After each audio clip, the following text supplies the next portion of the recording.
Good evening, one and all, and welcome to episode number 85 of the Town Social.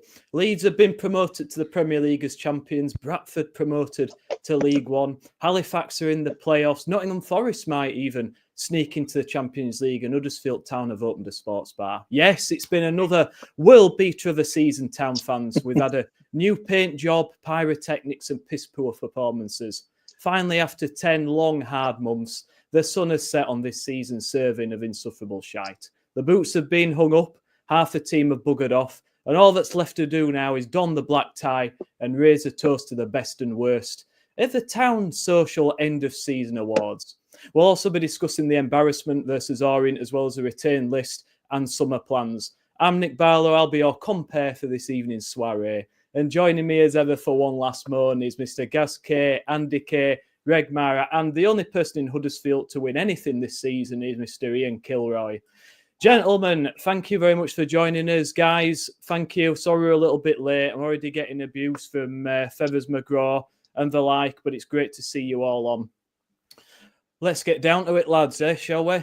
Get your comments in, guys. We're gonna go on to the awards later, but we're gonna talk first about what a fitting end to the season to put in an utterly pathetic display at home to Leyton Orient. Gaz, it was...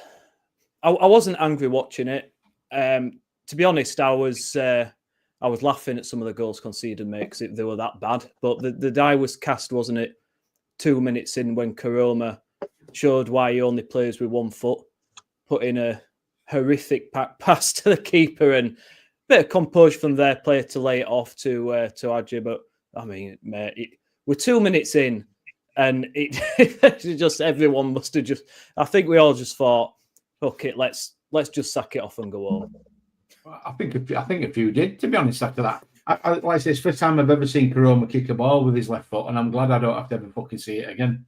I mean, that the performance was the shower of shit to end all showers of shit. Really, wasn't it on Saturday? It was, and the idea is for the first 20 minutes. Actually, I don't think Town actually played that terribly, but in usual Town fashion, they were as blunt as you like up front, and the first 2 goals were criminal. Really, I don't know what Karoma was thinking. The worst thing is, he did the hard part. He actually intercepted the bloke really well as he broke away from the corner, and then I mean, it was the most under-hit pass in the world.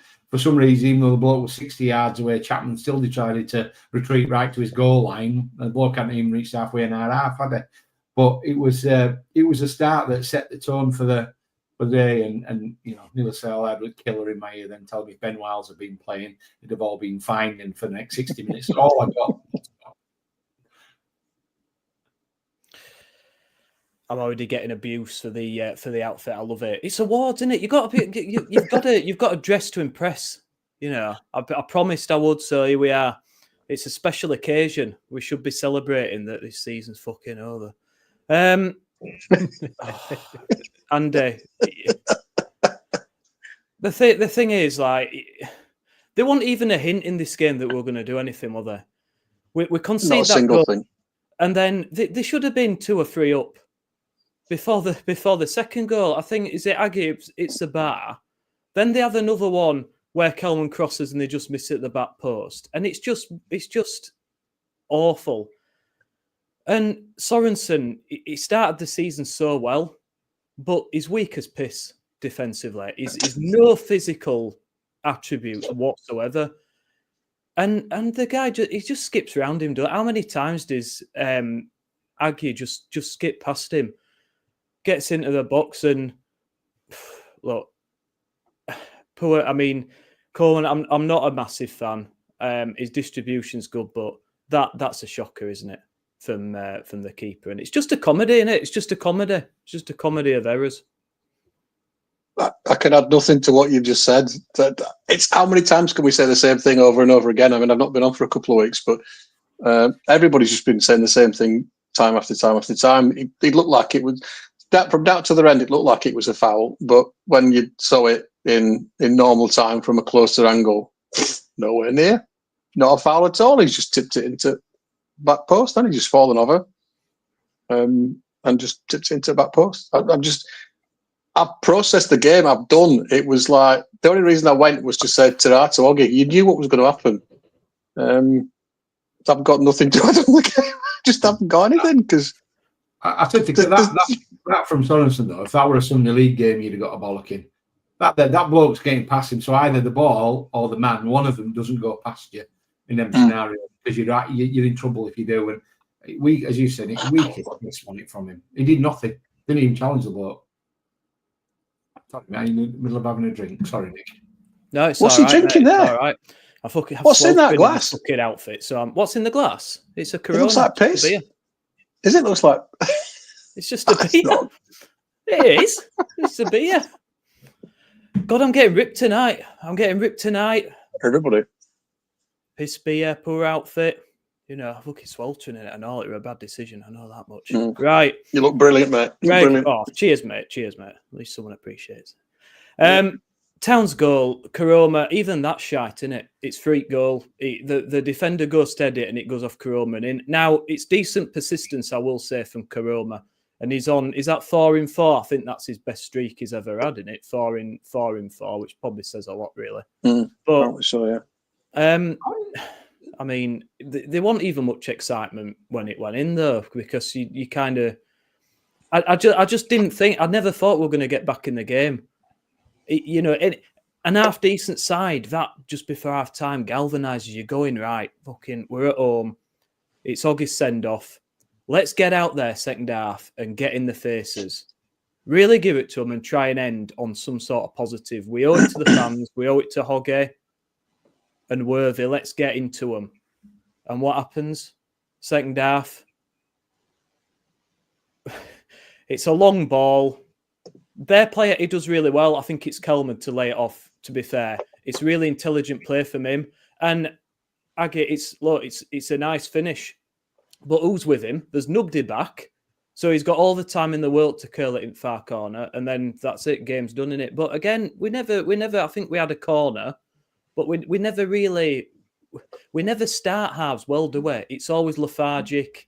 Even when we get a goal back towards the end of the half, we never go in there think, right, come on, let's get into them. It's fucking dog shit. And again, from their point of view, it's a good goal. Looks nice on the videos. But from a defensive point of view, again, it's just so weak killer, innit? It's poor as. Oh, it's shite, Nick. Honestly, I've never heard somebody wearing such a nice suit swear as much as you have in the first 7 minutes. I know, I'm sorry, mate. I'll turn it down, mate. Are you all right, mate? Are you all right, Nick? Are you okay? It's this beer. It's this piss beer going to my head. So no, it's a full celebration tonight. Like I say, I've even got a light on for Terry Jack. There's been a bit. I've been hounded myself to reveal what's going on in the background. So I thought, do you know what? Today's the day. It was fucking shocking on Saturday. But what got me was, I think in the games up until this one, we spoke about the players being on the beach, about them turning off, about them not being interested. And the worst part about Saturday was I actually thought they did give a shit and they did try. That's quite a strange thing to say, innit? Because it should have been a dead rubber. We shouldn't have bothered against a team chasing top 6. But it just felt to me the entire game like that they were a team in a better division than us. They were playing us. They've got about 15 levels above it if they need to turn it up. And they didn't really even have to get out of first or second gear. I was so impressed with the front three, with Donnelly, who played a role in every single goal. Kelman, who's obviously ended the top goal scorer in the division, and he's class. He's a classy striker. And then Aggie, I tell you what, I'd give all for an Aggie on our side. It'd be fantastic in, to be fair, any League One team going forward. Direct, fast, clever though. He made Sorensen look like a child. He really did. Sorensen, I don't remember him putting a tackle in. He couldn't. Not that he didn't try and get close. He got made to look like a fool at the weekend. Kroma's first touch for that first goal, like you say, guys. That's why he never uses his left foot, because he can't, and no one's ever going to worry about him cutting in again on his right, because that's basically all he can do. But it was a nice finish of the season for Josh. But Town defensively were pathetic, absolutely pathetic. But it's this back three, guys. We obviously sat next to each other at the game on Saturday, and thank fuck it's the last time we're going to have to see that defensive shape as a part of our team, because it's embarrassing for the third goal when Pearson's running back and he's still level with Kelman at that point, and he's beckoning like a fucking dove from above from shooting stars. He's trying to get Chapman to come out and chase the ball down, but Chapman's having none of it. He's running backwards to his goal. I'm not entirely sure he could have got there anyway, to be fair, but because for me, Chapman's got a bit of an issue when it comes to positioning. I always think he's a little bit deep and he's too close to his goal He should be playing as a sweeper keeper with the speed of the centre backs that we have, or the lack of speed. And to be honest, that's on Worthington or Hogg or Pearson or one leader to tell chappers to get the fuck out and come and get the ball. Not when you're already in that race, but beforehand. And we just don't have that awareness. It's not about not fancying it on the day. It's just at the moment, over the last 3 months, they've all just fucking lost all ability to play football. I've never seen all like it. I've genuinely never seen anything like the drop off we've had with senior individuals and senior pros at our club over the last few months. And there were so many moments where it just came to the surface at the weekend. I didn't actually think we were that bad going forward, but as Gaz knows, somebody called us in the stand saying he'd listened to us a lot and asked us where we thought we were going wrong. And I honestly think no matter how good you are going forward in this division, in any division, you can be fucking brilliant in your front six, but if you're back four, back five, if you count your keeper, he's so shit as we are and as slow with such a weakness. No matter how good you are going forward, you're going to be underdone by that anyway. There's absolutely nothing you can build upon when it's built with that defence. And looking at fucking Matty Pearson and Ollie Turn running back time and time again, why the fuck, right, are they 20 yards inside the other team's half, making it into a race against two of the fastest and most clinical strikers in the division? And now I'm a 2-bit fucking coach, and I know not to do that. I think everyone here knows not to do that.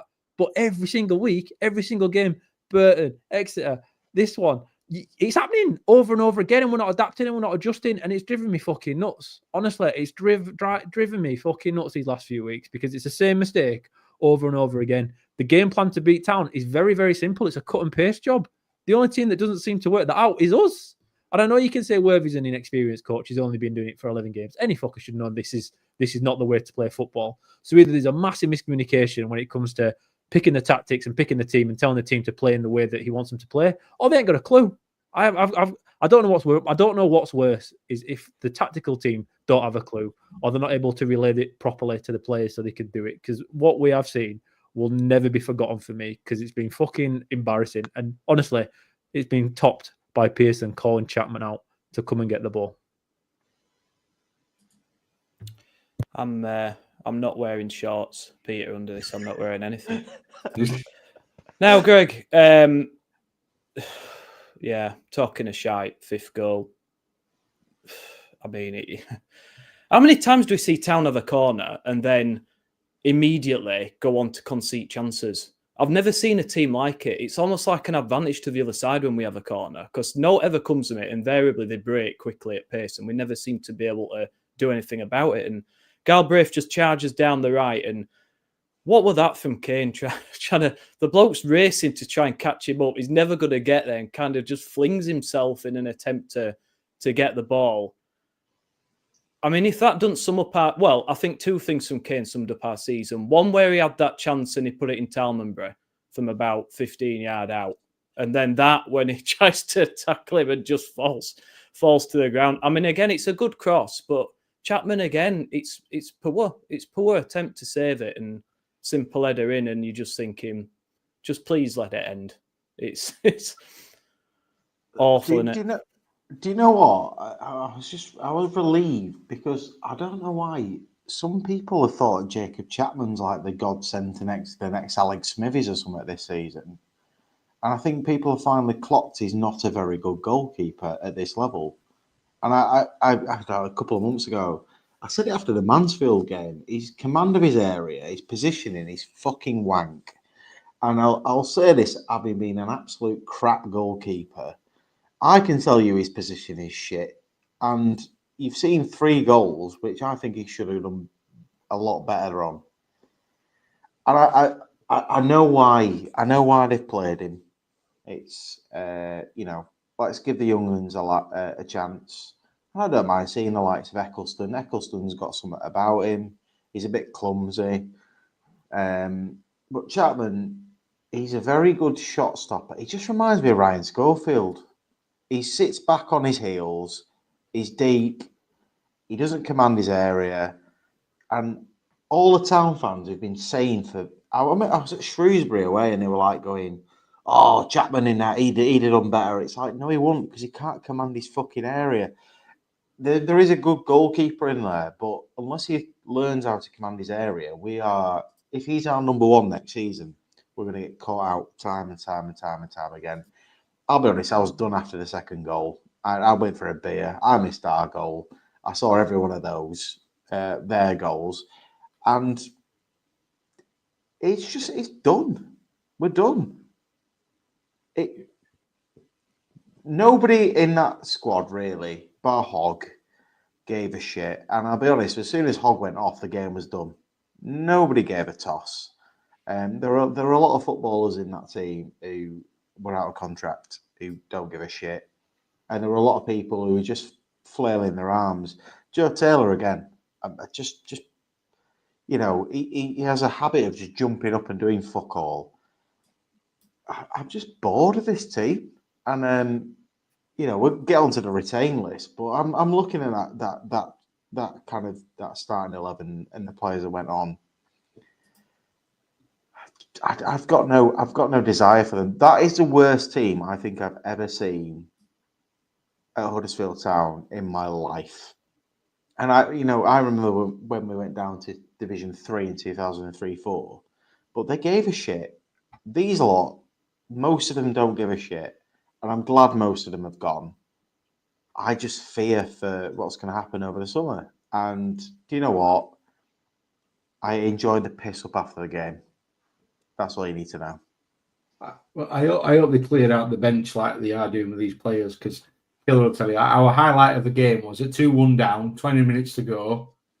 We've defending a corner. Worthington actually sent Karoma out, come out, go to the halfway line, stretch their defenders, only for Tong to come racing out of his box to the edge of the area and fucking send him back again.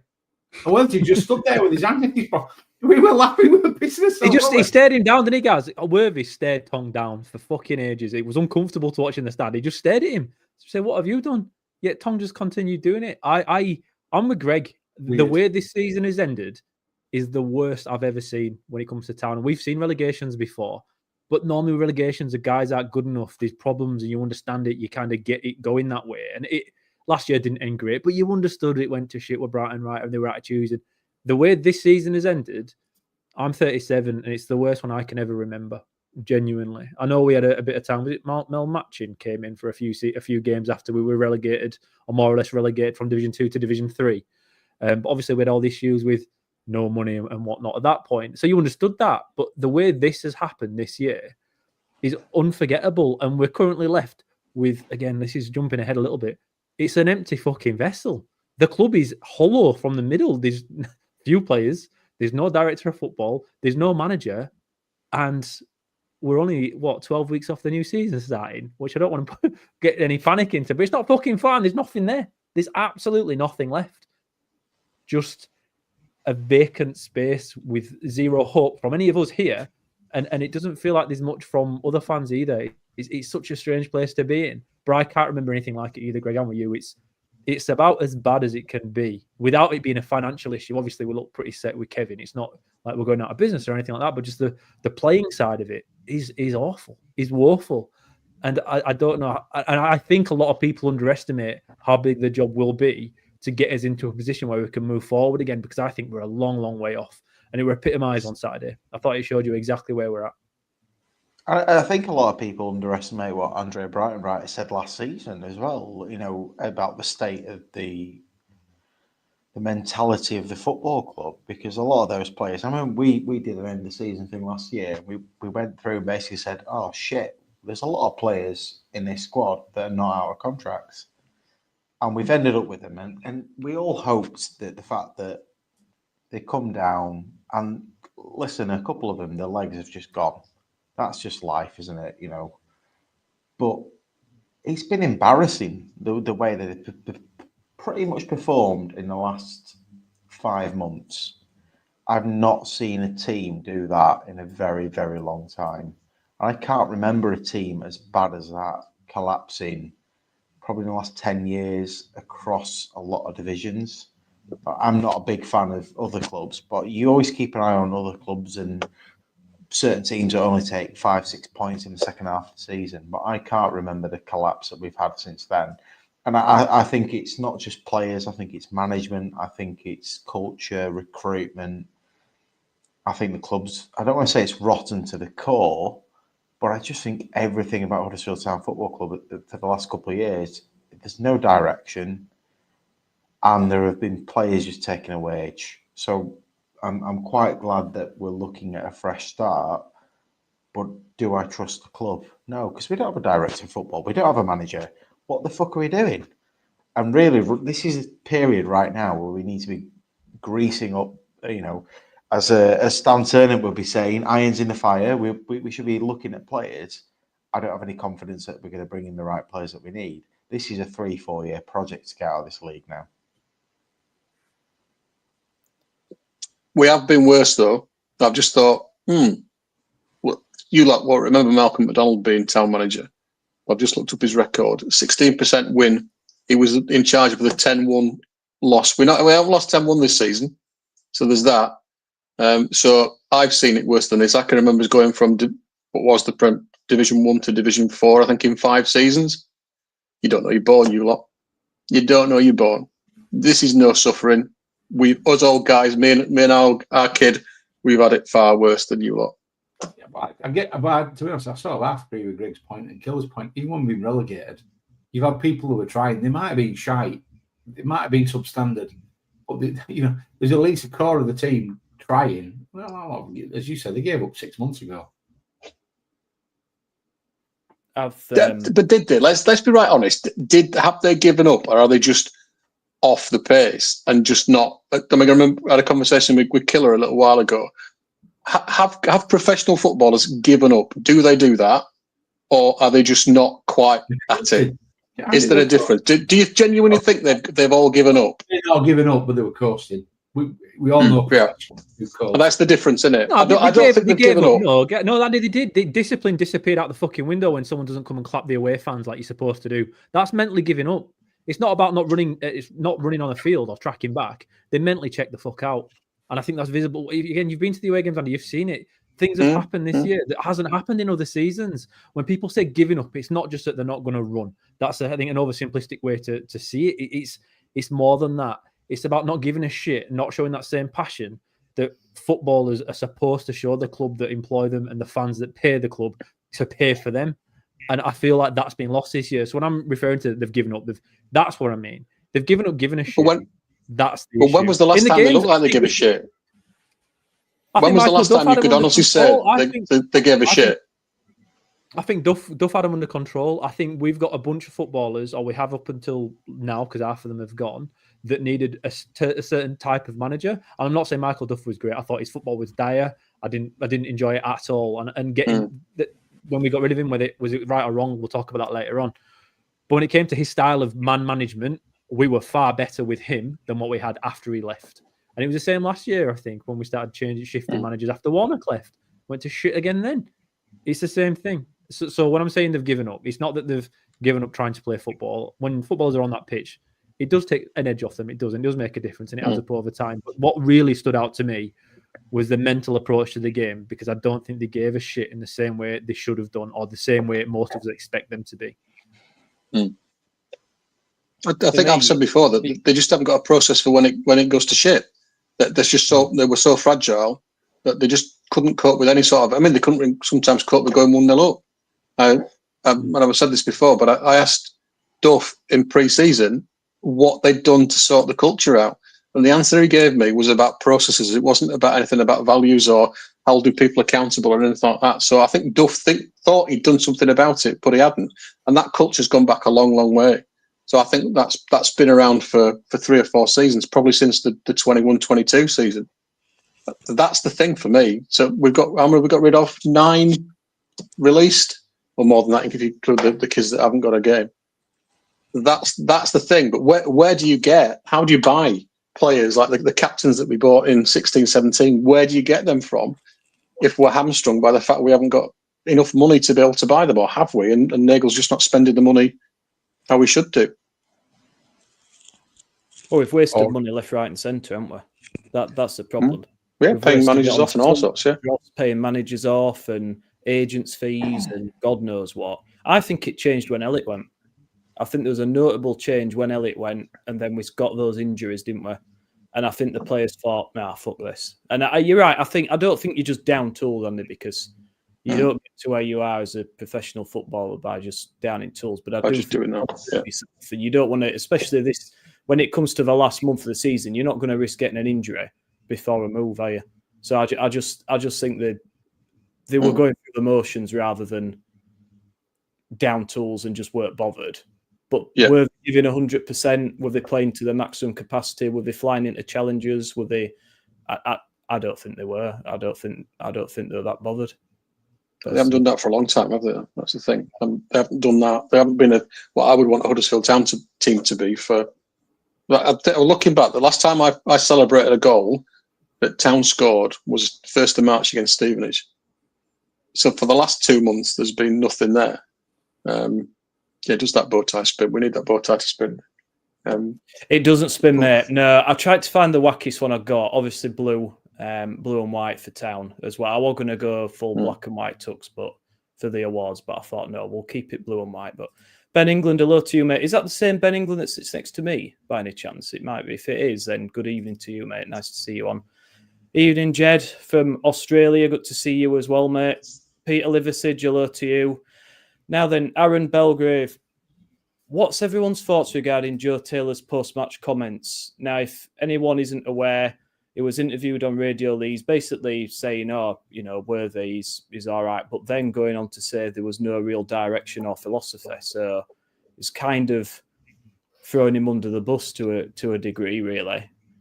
I mean, to me, again, it just reinforces the fact that this is a fragmented team with no direction, with no leadership, and no idea what the hell's going on.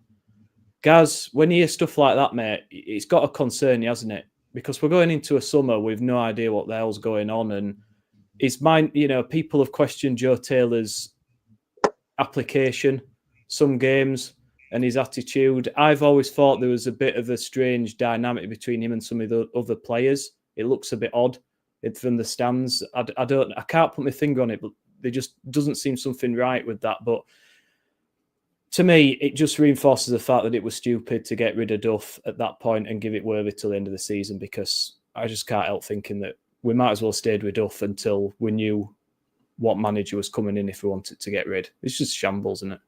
Yeah, well, clearly Worthy wanted to try and replicate the fast attacking football he created when he took over last time for a handful of games. And, after the first game, he was probably thinking, I've got this job licked here. And then it rapidly went downhill from there, didn't it? Chapman was a debacle and it never really recovered. But it's not a great surprise, is it? I mean, the only thing that's a surprise is that he's come out and said it. Most players wouldn't dare stick their head above that parapet, would they? But I think Joe Taylor considers himself the star of the team, doesn't he? We spent more money on him than anybody else. So whether he thought it was his place to say it as the self-appointed leader, I don't really know. But I wasn't exactly surprised at his comments. It didn't shock me. I loved it, mate. I thought it was fantastic from him. A bit of fucking honesty from somebody in the club, at least. Hoggy had a bitter one, didn't he, a few weeks ago when he said, after the Burton game, I won't throw anyone under the bus, but kind of threw everyone under the bus by saying he wasn't going to throw anyone under the bus and name them individually. Nothing Taylor said there was anything we disagree with or is surprises. Not one of us goes, oh, really? We didn't know that. It's exactly what we're seeing week in and week out. I actually like Taylor, not necessarily as a footballer. I think there's issues there with how much is he worth the money we paid for him for a club that's going to be in the same division as us next year, and he couldn't get a game there. I'm not entirely sure, but personally, I think he's an intelligent lad. I think when he talks, he sounds pretty educated. He doesn't sound like a normal footballer to me, and I think the way he spoke was fresh, and I thought it was insightful. And normally they're not when you listen to people talk about football when they're a footballer or a manager. It's normally just cliches and shit. And it wasn't from him. It meant something. And actually came out of that probably the best thing he's done for Town since coming here. Actually, he's been honest and he's told us exactly what we all expected, but he's confirmed it. There's no culture. There's no identity. You can see that there's absolutely fuck all idea of how the club wants to play because the players don't even understand how the club wants to play. That's the most important sentence we've probably had from anyone in the club this season. We get stuff from diaries and press conferences and all this kind of stuff, but none of it means anything because there's always ulterior motives. When Taylor speaks like that, it was honest and it's exactly what I think I wanted to hear personally because it's what we all suspected and have known without it being confirmed, but he did the job for us. I thought it was Whether he's going to get into trouble for it or not from the club itself, I'm not entirely sure. But from a fan perspective, I thought it was very, very, very, very good of him to say it that way, because I think that gives something back to the fans after. He's not had the best relationship with fans, considering at Burton I thought he were staring at somebody ready to knock someone out in the stand at one point. So it's a bit of a face turn there for Taylor, and I thought it was the right thing to do, and I'm glad at least somebody. We can't sit here asking for leaders. Somebody leads by saying something like that and then say, "Oh, shouldn't be talking like that." That's what a leader does, and sometimes they overstep the mark. But for once, he stepped up and done the right thing, in my opinion. Greg, do you think Taylor's got potential next season to be the man, to be the top scorer? I just don't understand what our identity is. You know, we went from playing. You look at Warnock. He effectively were playing, and Warnock played three at the back a couple of times. Got rid of him, brought Darren Moore. Darren Moore played turgid football at best, and I'm a bit surprised he got Port Vale up to Brian Reiter, who came in with that German philosophy, to then Michael Duff, who's played 3-5-2, and I think he's actually got a point. What the fuck are we doing? Because Worthy wants to play 4 at the back, and everyone in here will say that 3 at the back is, and it wasn't 3 at the back, it was 5 at the back. It was absolutely wank, and it did not suit the players. But we have no wingers in the squad, and I feel for him, because if you look at the last 2 games, when you've had Cass playing right wing, Cass is a centre midfielder. He's not a man who's going to beat a man and whip a cross in. I think he's got every single word right.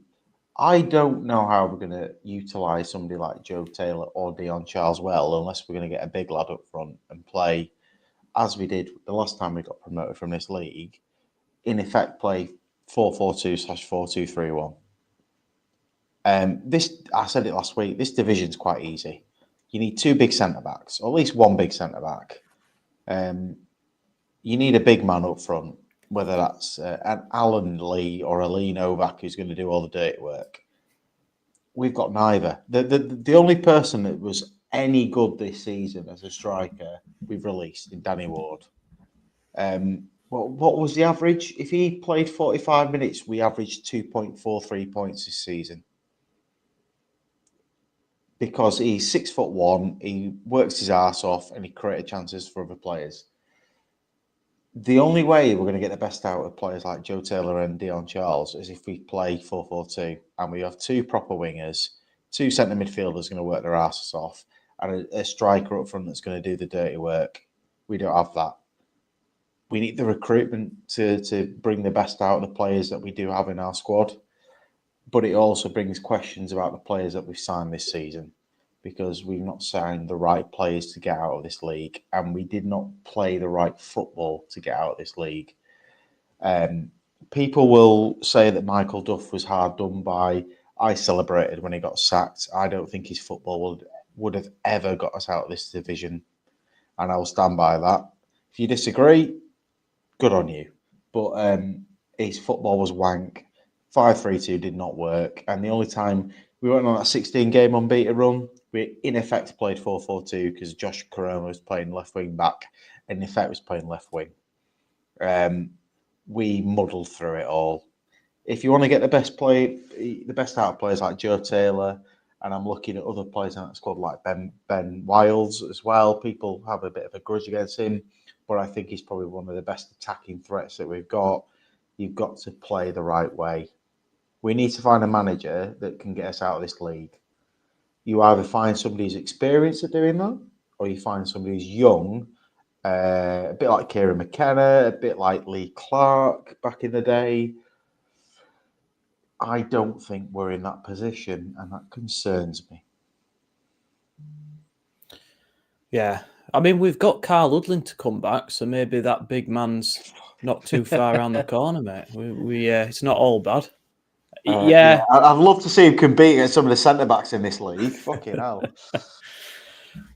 I mean, yeah, Panda Music, we've got Ladapo, haven't we, for another year. You see, that's the problem. We've got these players who are never really going to contribute next season, taking wages up, and this is a problem. A big target man is a must for me. Just someone to put themselves about, lay it off, just be a bit of a nuisance. And yeah, some wingers would be nice. And talking of players, Hoggy, Jonathan Hogg, his last game for Town, 12 years. I mean, I don't think we're going to see the like again. Certainly, well, not for a long time. Andy, mate, wax lyrical about it because, yeah, he struggled a bit towards the end, fitness-wise, and he started to get a bit prone to injury and he lost those yards of pace. But one thing you could never argue was his commitment to the cause, and he always gave 100%. And I've so many fond memories of Jonathan Hogg, on and off the pitch. A leader, to me, an inspiration really for young footballers out there wanting to learn the trade. I think he'll be sorely missed. And it was a bit sad to see him walk off, thinking that we're never going to see him for Town again. But I think personally it's the right time for him to go. But yeah, still sad nonetheless. Yeah, you can't fault his contribution to the club, can you? In any way, shape, or form.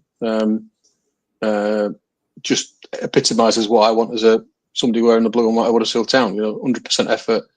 Yeah, maybe a bit limited in terms of how many assists did he get over the course of them 409 games? Something like 8 assists or something and 6 goals. So that's not his game, is it? But the worry for me is if they decide to keep him on, because if Hoggy the coach has to be different from Hoggy the player, just because Hoggy the player, if he's driving the standards and nobody else needs to step up for themselves, that's the worry for me. It's like they've said before, if I need a voice in a meeting, you're going to get it from Jonathan Hogg, but that means that everybody else can just sit back and go, Hoggy will answer that question. And it's time for other people to step up, new people that come in, new voices. So if he wants to stay and assist, I think he needs to do that assisting outside of the first team. I think he needs to be, if he's going to help out at the club, he needs to be doing it with the B team. I think we need some completely different voices in that. I would love him to still be connected to our club. It's clear that he loves it as much as we do. Is it the right thing to keep him at the club? I'm not convinced in terms of, I don't know what Hoggy the coach can offer, not to a first team anyway, because I think he's filled that gap for so many of the players that they've let him do it, and he's taken responsibility. He's walked out. He did the interview against Burton when we were absolutely shockingly bad. But if he keeps doing it, nobody else has to do it, and that's the worry for me. It's about time that somebody else gets the chance to step up. I hope not. I'd Terry Jack's wrong with that, because that would be awful, wouldn't that? That him coming back in the ginger and dog shit clad chickens from down the road. That'd break my heart more than seeing him walk off at 60 minutes on Saturday. He won't do that to us, surely. You never know. But yeah, legend. Might end up at Donny, something like that. You never know. I mean, it'd be nice to, if he still wants to play rather than cut, it'd be nice to see him go somewhere and still have an impact. But you're right, just not Bradford. CW up the Town, great stuff. But we really need to keep together and rally around Kevin Nagle and our club. Cheers, Carmichael, Dave, mate. Thank you for joining us. Pearson and Hoggy combo. Well, the thing is, yeah, I can see Pearson, because is he 31, 32, 31? Yeah. He's still not, he's not old, is he, in football terms? So I can see him still having an impact somewhere. If out of both of them, I could see him at Bradford, maybe, Yeah, I like it. I think with Hogg, though, he's still a physical specimen. Even I know his legs aren't what they were, but he never had any legs anyway. But he's a fit lad, and I think part of it with Hogg was that, unlike a lot of the modern footballers who come through an academy and then end up dropping into a lower league, he was rejected twice by 2 different clubs as a kid, and I think that brings a different mindset to you when you're probably a professional footballer. and I love Doggy, but the time is right. The time is right to break that link and let him. And I think he'll get another. I think he'll easily get picked up again. It wouldn't surprise me if he ends up in a League One club. As I say, I think he's physically fit for his age. You've still got players who are 40 playing, haven't you? So I think he could do that. Ian, best Jonathan Hogg moment for you? What's your favourite memory? Probably his goal. Well, his assist to Deeney for Watford. It's still one of the best football videos of all time, isn't it? Knockout. Is it knockout that misses? Who was it? Misses penalty? Is it Forestieri? He misses it. Or knockout. I can't remember. Knockout. No, knockout. That's it. I was confused which one's who. But what an absolute fucking brilliant video that is with Hoggy We haven't seen him do that for us. I can't remember him nodding one down for any of our strikers. At Yeah, close. his When pace on him is amazing, isn't it? Honestly, the sprint Well, Hoggy puts in for that, and he, he Yeah. shouldn't be about that. Look, he's got a cracking goal at Blackpool as well. If you remember that, I love Johnny Hogg, but like you say, the time is right. I think it'd have actually been better for him to have walked away last year, quietly on the side. I don't know if I can. I'm allowed to talk like this, or do I get chased around by lads with pitchforks for suggesting he should have gone earlier than he did? I love him. I absolutely love him. I think him and Billing and Aaron Moy is probably the best midfield we'll ever see as Town fans. Now people talk about Dean Gorey and stuff like this. Nah, give me an Aaron Moy every day of the week with Billing and Hoggy sitting there. Hoggy, deservedly, there were talk from us, obviously, about an England call-up potentially, because at that moment, he was fantastic. He was an absolutely stunning centre midfielder. Yes, enabled by two other guys around him that were fantastic. But the thing that I really love about Johnny Hogg is that we had him in his peak. And now we aren't a club that generally gets players in the peak because they normally move on if they're better than us to somewhere bigger, or we get them at the end of the career. With Johnny Hogg, we've kind of seen all of it, haven't we? We've seen him building up to that Premier League quality that he became for a short period of time. And then we've seen him drop off and he's coming towards the end of his career now. And we've seen that full curve. And we kind of had it with Bouvet, I guess, but he disappeared for a few years in the middle. But there's very few players for people of my age, I'm 37 now, where we've actually seen the entire crescendo of a man's career, and he has been an absolutely fantastic captain and stalwart of the club. And whilst I'll question, like you say, the leadership that we have at the moment, and that he obviously is a little bit part of that, and it should actually be better than what it is at the moment, and that's not to take anything away from the last 11 years before this one. He has been an absolute legend for this club and will always be remembered as a legend. It's a word that's thrown about and overused. Johnny Hogg is not one of those people. He is an absolute Town legend, more so than anyone I can remember, bar Andy Booth. What a guy. And I just like to say, I've got a feeling he'll go to Bradford next year. So then we'll totally be talking differently about it next year. Yeah. And talking of which, the retained list, guys, let's quickly go over that because, I mean, well, we're not keeping anyone by the looks of it, but on the release list, Jonathan Hogg, as we've said, Danny Ward, Greg, you said you'd probably keep him around for his experience, and I to an extent I agree with that. My only question is his injury record. Danny Ward, when he's fit, is a great addition, especially in League One, but I just don't think we'd see him. So I don't know would anyone else would have kept him or no. It's not about keeping him, though. It's about what we have instead of him's shite. So if you can tell me Danny Ward's staying for 46 games and starting every week, I'd have him over any other striker that we've got in the team. Absolutely. I'm with Greg on that. The reality is he's getting older. And unless Neil Warnock calls him up on bat phone, he's not interested in playing, it seems, most weeks. So it's the right time to move him on for me just because of that. Nothing to do ability-wise, because when he plays, he is the most influential striker we have. Maybe not, that's probably a better way to put it rather than best. The most influential striker we have at this level is Danny Ward when he wants it. The problem is he's either injured or not ready to come back enough. And therefore, it's the right time to move him on for me. Tom Lee's released. Always liked Tom Lee's. Legs have gone a bit, start to get injuries. But again, I think he's been a brilliant pickup for us. Did we get him on a free as well? I think we might have done, might we, from Wednesday? Yeah. What a great signing he's been. I thought he was brilliant. That season under Carlos when we were pushing for promotion, I thought he was outstanding. He's one of these that he's never 10 out of 10, but he's always dependable. He's always solid. He's just a constant, decent performer without making too much fuss. And I think he's been brilliant. I've always sung his praises.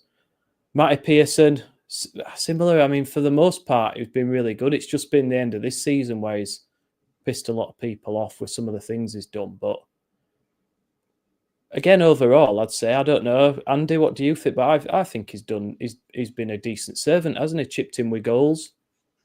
Been solid defensively. I think he's a bit of quality addition. What's he played, 150 games or something?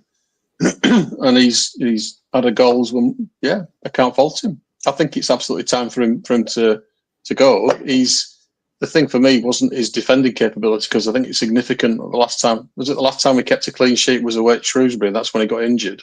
So as a defensive linchpin, he's been absolutely, amazing, really. And that could be part of the descent we've had over the last few games. The thing for me is that he's now started to slow the play down when he gets the ball. And that was the problem, that we are so easily picked off, so predictable when we're doing that, moving it around the sides. Like Greg says, we haven't got any wingers to get the ball to. But what's the point messing about moving it side to side to create some space over here? We haven't got a winger anyway. So, yeah, a lot of time for him. Seemed like a decent bloke, apart from his deluded comment this year. Deluded that you can't keep winning.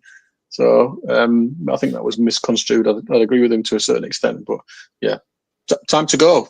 There's not a single person on that released list that I don't think that we've got to. What I didn't like was Nagel's reference to it as a disease. That's a bit crass for me. That I didn't like that. But I think it's time for the culture to change, and it needs. We're probably going to need at least 13, 14 players in with loans. Maybe 8 or 9 permanent signings, same number of loans again. Somebody, whoever there is, has got a hell of a lot of work to do in 12 weeks. So time to get cracking. But yeah, a lot of respect for the Lees, but yeah, top fella, but time to go. Ian, Ollie Turton, Josh Ruffles to go, and your favourite Josh Karoma as well, mate. It's Turton and Ruffles. Again, I thought in patches have looked steady, but I'm not going to miss them if I'm being honest. I think they're nice guys, but footballing wise, I think we need to move on. And Josh Karoma blows hot and cold, doesn't he, mate? He's had this spell now, but then he'll score in 3 or 4 games, then not score in 10.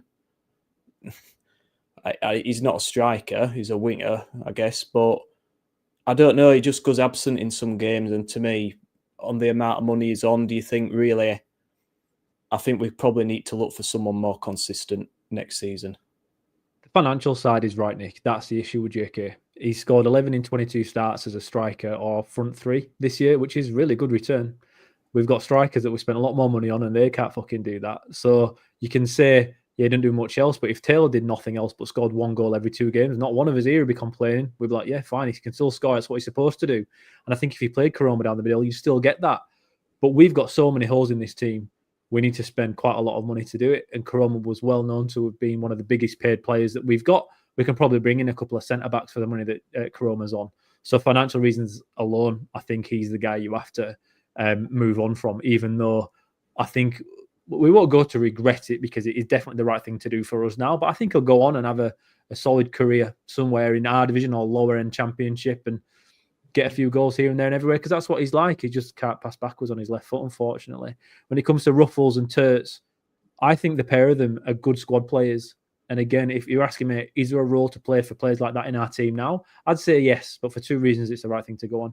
Financial, again, we need to find other players elsewhere that are bigger, physically bigger. I don't know, it sounds quite basic saying that I don't want him because he's only 5'10". I want him that's 6'2", but we are so lacking in height. And it looked like that against Orient, guys, didn't it, at the weekend? We were saying from kickoff that when they were lining up man for man, just from the off, we look like a team of kids.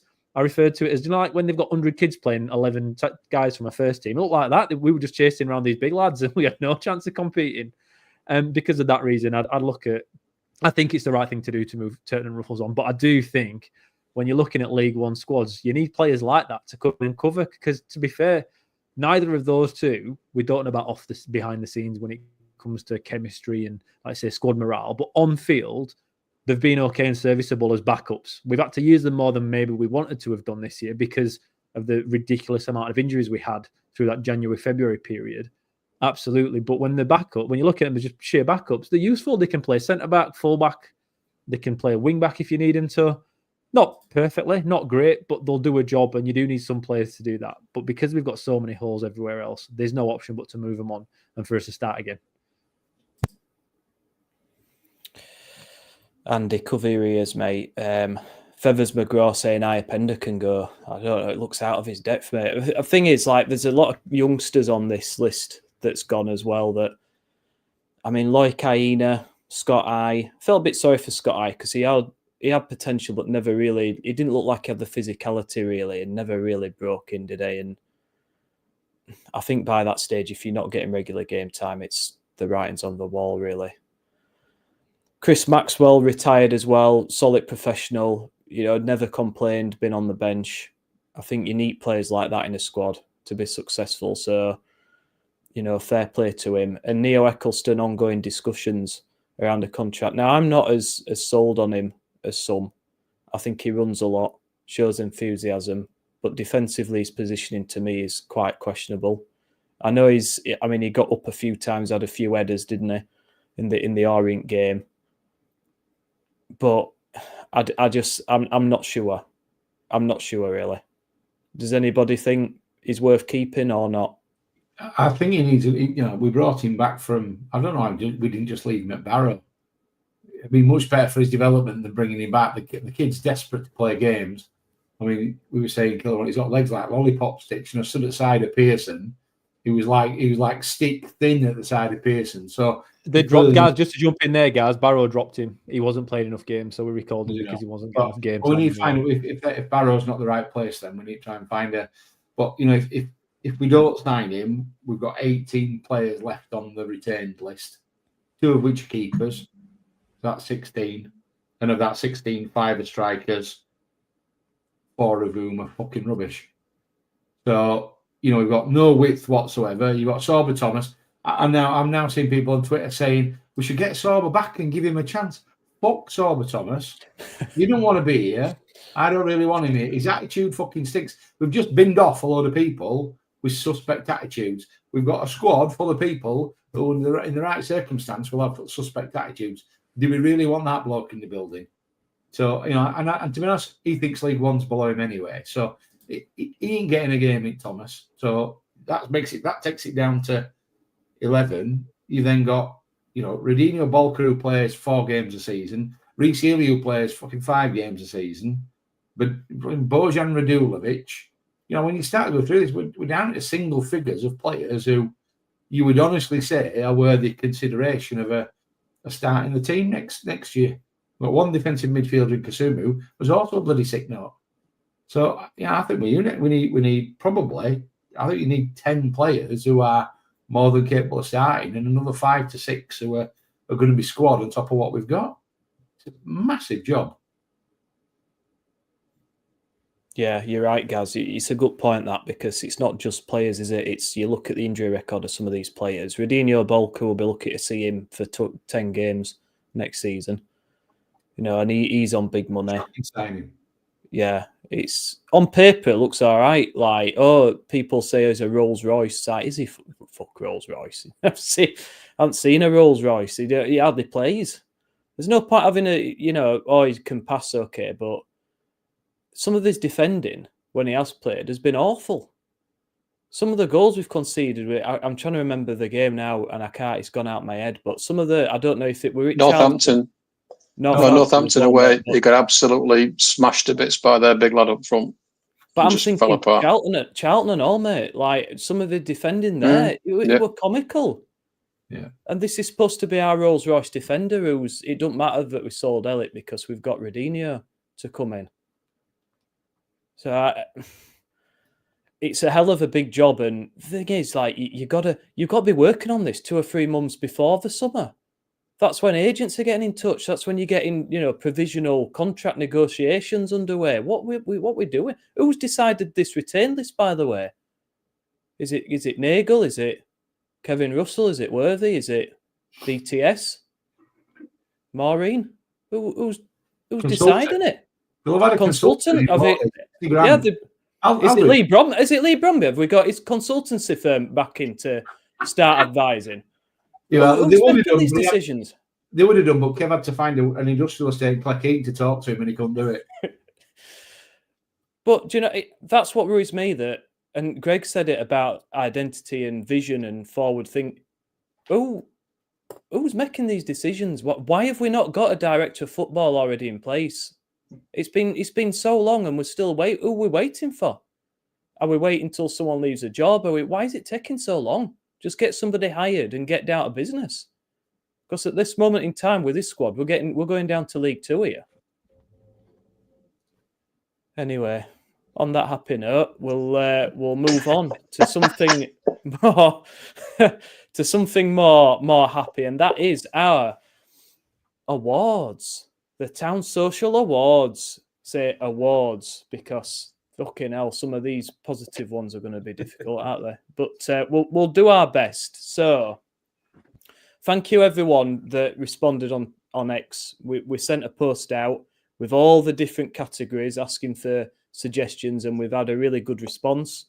So we've compiled a short list. We're gonna just sort of talk through them, and then we'll announce a winner in a blaze of glory. But the first category is the player of the season. Now, guys, for me, it would have been Elic, but he's obviously left. Gaz, anyone stand out to you? I mean, it's tough, innit? But anyone stand out this season for you? Although you lot have just slagged him all off, I thought Karoma had it, and after there was 3 games where Karoma goals won us the game. So the bloke can be a genuine match winner on his day. I thought Kane, at least when Kane played, he tried to affect the game.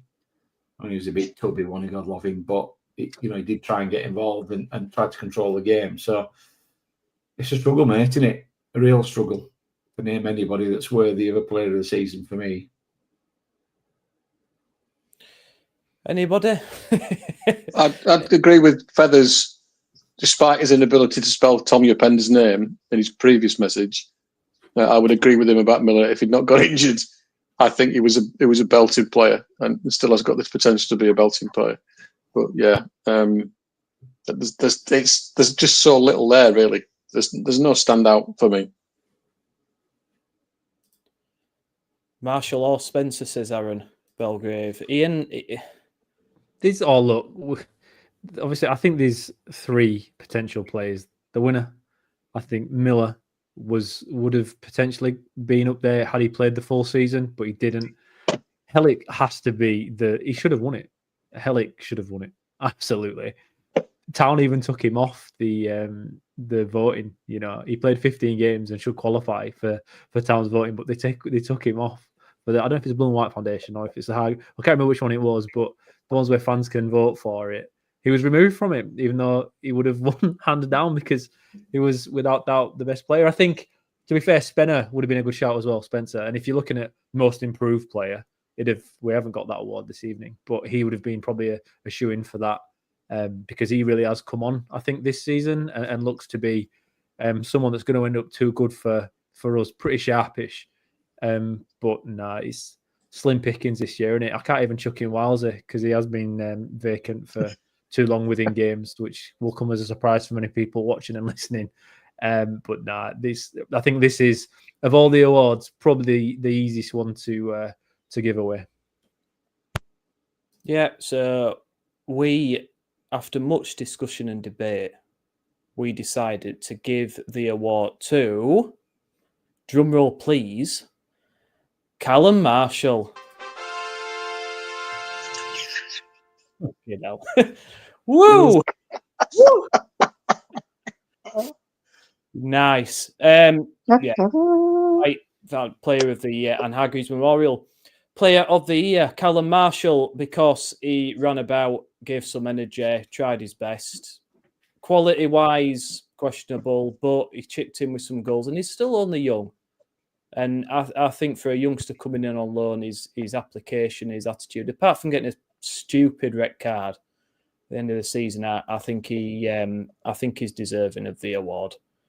So, second is best moment of the season.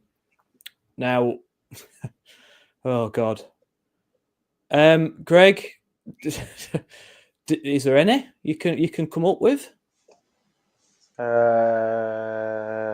Cartwright leaving. That was good. Yeah. Duff leaving for me personally. That was great because his football was shit.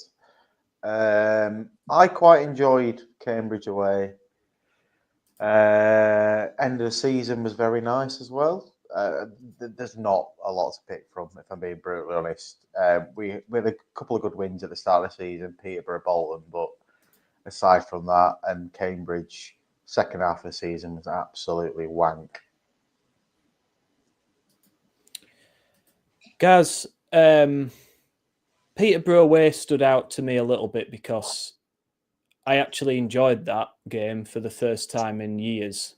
I actually didn't mind watching a Town game. Didn't fill me with utter embarrassment and misery. And I actually thought, you know what, Peterborough, traditionally really good at this level, going their way and dominating the game like we did for large parts of the game. I thought this is a team that maybe was going to go places this season. And yeah, I'm going to enjoy this season. What an idiot I was. But is anything else standing out to you, mate, for best moment of the season? No. Oh, he's on mute. Oh, I thought it was just silence. Sorry about that, Nick. I was just admiring your bow tie again. All right. Come on, old man. Yeah. What I'm more impressed by is actually that apparently that was in your wardrobe anyway. You've not been out and bought it.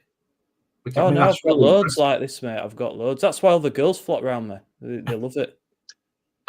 Yeah, it's what every girl's looking for, a man in a bow tie. Absolutely.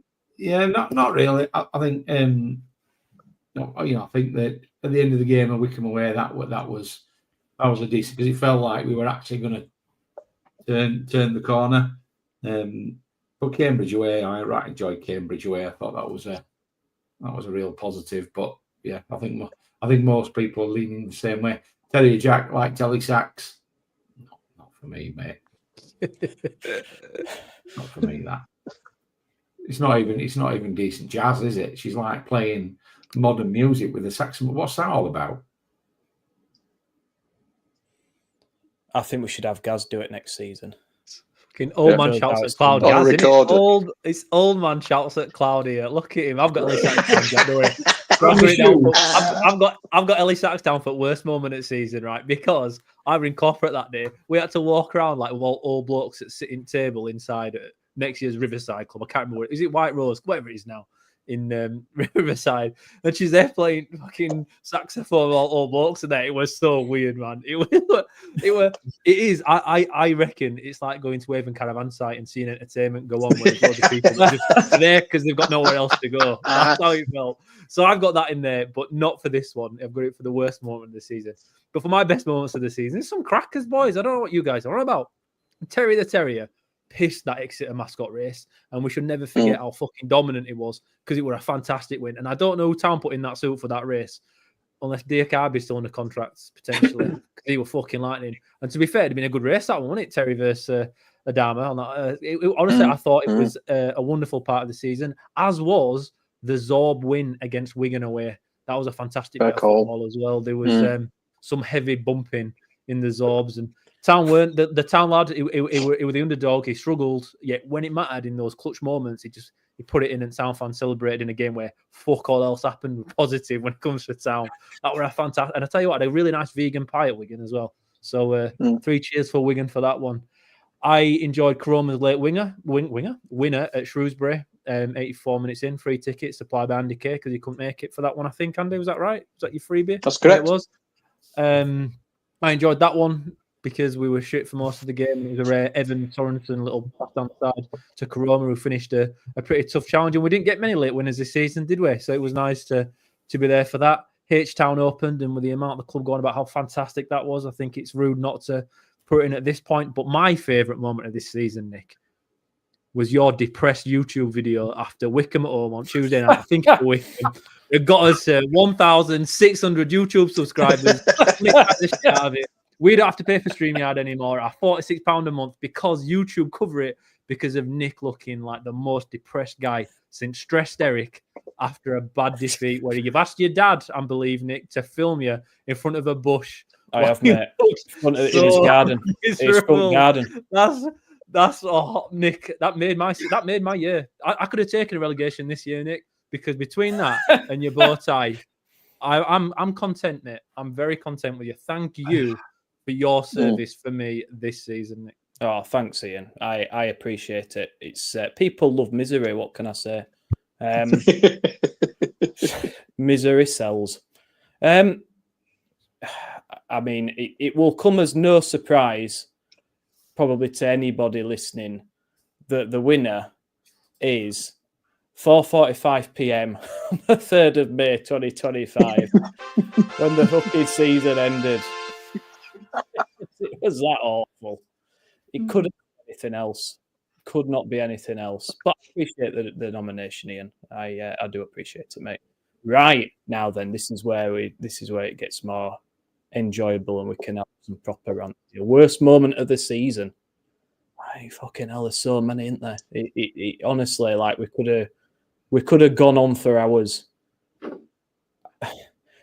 The Joe Taylor video has to be a highlight for me, with Bouncer Cartwright driving him like some kind of rapper in back at car. Just Nick.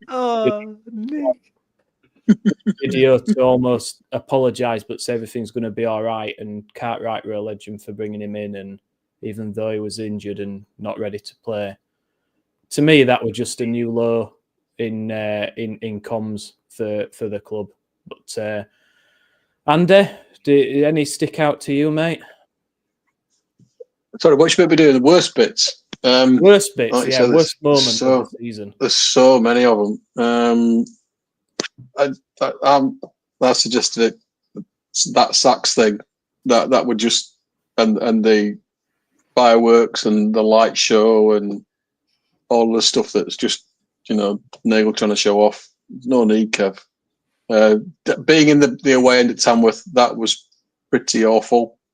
But then there's been so many of those recently that they just sort of backed into each other. So, but that Sachs thing, just I'm old man shouting at cloud. I'm with Gaz on that one. That's terrible. That happened at my club. So that will be mine. Poor Ella Sachs. What she done to you? It's nothing personal. I hope you're not listening, love. Bloody hell. Sorry. Unprofessional unit taking. I'm sweltering in this, guys. I'm struggling.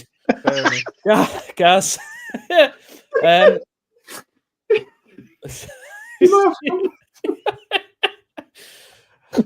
I'll go back to Gaz. Ian, worst moment of the season for you? Oh, I've got a few here and all, Nick. I'm prepped on. I'm prepped tonight. I may look unprofessional, but I've got to say I've got my town gear on and I'm ready to go. Right. I'll tell you what, you've cleaned car boots out. You've cleaned car boots out this weekend, haven't you? Looking at your garage. Again, it's YouTube monetization, lads. I am living a life now. I can afford electricity. Cheers, boys. Cheers for your service. Right. So I have Pearson being given the captaincy after being a bit of an idiot to town fans following some awful performances. Shushing the Kilnabank whilst mid-game and on the ball was a particular standout in that process to becoming captain. Because in my eyes, again, to be captain of our club is what most of us dream of as young lads. And when certain people are gifted that opportunity, yet the behaviour suggests they shouldn't be, I find that hard to deal with. And to me, I love Johnny Worthington, and I'm really happy he's always going to be part of our club in regards to help running the academy. But I won't be able to forgive, I don't think, that what happened with Pearson being given the captaincy. And I know a lot of people might just say, it doesn't mean, it means a lot to me. When I'm coaching, I give my captaincy out, the reaction of lads, it tells you exactly how much it means to them, and you're after a certain kind of reaction. I felt like it was used as a bit of a toy to try and improve his performance and his individual capabilities and whatnot, responsibilities. And I don't think that's how it should be used. I think it should be earned, and I didn't think it was. I thought that was a particularly low point that I can't remember happening before for Town. Duff being sacked is another one that I thought was a really low point of the season in regards to, I didn't like his football. I thought it was dire, but I thought he kept the lads in check. And as we've spoke about earlier in this podcast, I think if the plan was always to give Worthing to the end of the season, I don't think really anyone would have expected kind of a bounce and a realistic, better chance of us doing well in the playoffs. If it was an overlap before somebody else came in to give us a grace and kind of push at the end of the season, we'd understand it, but that wasn't there. Dion Charles turning up in the Bolton away end was unbelievable, and it's unbelievable, right, Andy? Because at that sponsor event, I don't know if you remember, my father-in-law, he sponsors Bolka, so we were there at winning the quiz, Andy. That was a high point, wasn't it? That's what this scarf here is from. We won it, didn't we, Andy? What a performance we put in that day. But on the way out, Dion Charles is leaving, and my father-in-law went over and had a quiet word with him, and he must have spoke to him for about 4 or 5 minutes. And I'm like, what you spoke to him about? Oh, no, I've been telling him that he'll come good if he just focuses on playing for Town. Next minute, he's in Bolton and Bolton fans. Rich, my father-in-law, he must have talked him out of even bothering to worry about play for Town. So that was a particularly low point for me following on from that. Ellie Sachs has mentioned before the season ticket debacle. Obviously, I represent HSA quite a lot when it comes to these ATT meetings. And for us, it felt like the way that things happened in the meeting and all the communication from the club didn't represent the prices when they actually came out, and we were all quite shell-shocked by it, and we're still kind of dealing with it now and the fallout from there. We were at an ATT meeting last week. The minutes haven't come out yet, so we can't say too much about what was said before it's all signed off and whatnot, but that was a low point, not just for us, but for all fans. And I know they went back and did a bit of a U-turn on the youth prices, but I don't think anyone expected such a huge increase in season ticket prices on the back of the season that we had after, as a Cowshed Loyal put it on the banner, Nagel said the year before that we've got to show increase or improve value before they put the prices up. And that was another particular low point for me this year. But the one that stood out to me more than anything was like the vegan pie at Wigan, which were absolutely banging. I had a coffee at Burton that was so hot, I couldn't eat food for a week afterwards. I was so burnt from sipping it because obviously I can't have milk. So I had a bit of that, and that ruined my life for 7 days. The football hangover lasted a lot longer, seeing us get absolutely battered. But that's my list of low points for the season, Nick. It's moral of the story there. Don't down a boiling hot coffee. I didn't, Nick. I didn't. I had a sip lighter than your beer sip a few minutes ago. It was next to nothing, but it was just too much, mate. That Ban Marie was set hot. Just blow it, mate. That's what I say to my missus anyway. But there was only one winner from this. I mean, it took a lot of. Hang on, you haven't come to me and Greg. What about me and Greg? Well, I'm trying to get through it. There's 80 here. We're going to be all that. Go on then, mate. Go on. Well, I'd actually got some for it. The others I ain't got much for. Oh, right. Go on then, mate. Go on. Get in there. So, I'll make it two to keep it short. And both involve my mate, Mr. Cartwright. Weirdly, Jed's just said one. The man not even turning up to his own Q&A session that he'd set up and invited people. I mean, that is just absolutely fucking out of this world, isn't it? But in fairness to him, he set the tone with his "this might sound moronic" interview at the beginning of the season. I mean, what on earth was he fucking thinking, that bloke? Oh, right, fair. So yeah, he's Mr. Cartwright probably wins it hands down for me. Yeah. So, do you want to go, Greg, now, or Greg? Not that bothered. Do you I'm not bothered. You've already said most of mine. The only thing I'd say is Walsall away in the Carabao Cup. Yeah, good shout. But that's a result, boys. We're moving on to results later on. I think their results. No, because I nearly got fucking battered after that game for the fact that I was wearing a Town shirt, which is my own problem. I never usually wear Town shirts. But also, have you seen Huddersfield Hub today? No. The 96-year-old fan who might be getting booted out of a seat. That's again not the best thing for Town from a PR perspective. And as somebody who works in that line of work, I'd be. It's quite embarrassing after the season. But there you go. But go ahead, Nick. What was why are they getting booted out, Greg? What's the? It's to do with fire and safety rules, allegedly. Is that to do with the lifts? Because I saw somewhere they wouldn't. Yes, that's exactly what I'm on about. It's Right. not good PR for the club, and that's quite embarrassing as well. But have a They can't evacuate, can they? In the event of a fire, they can't get her out. That's the problem. Yeah. You should just jump off the. Or just give her the season. What, jump off the end? Oh yeah, that'll be all right, won't it? Just jump off the end. Just give her sit on front row, give her a rope. Job's a good one. I'm sorry for that. That's Announce it, Nick. Announce it. Right. So, Sorry, it's all right, mate. It's all right. So, for us, like I say, it was so difficult because there's so many choices.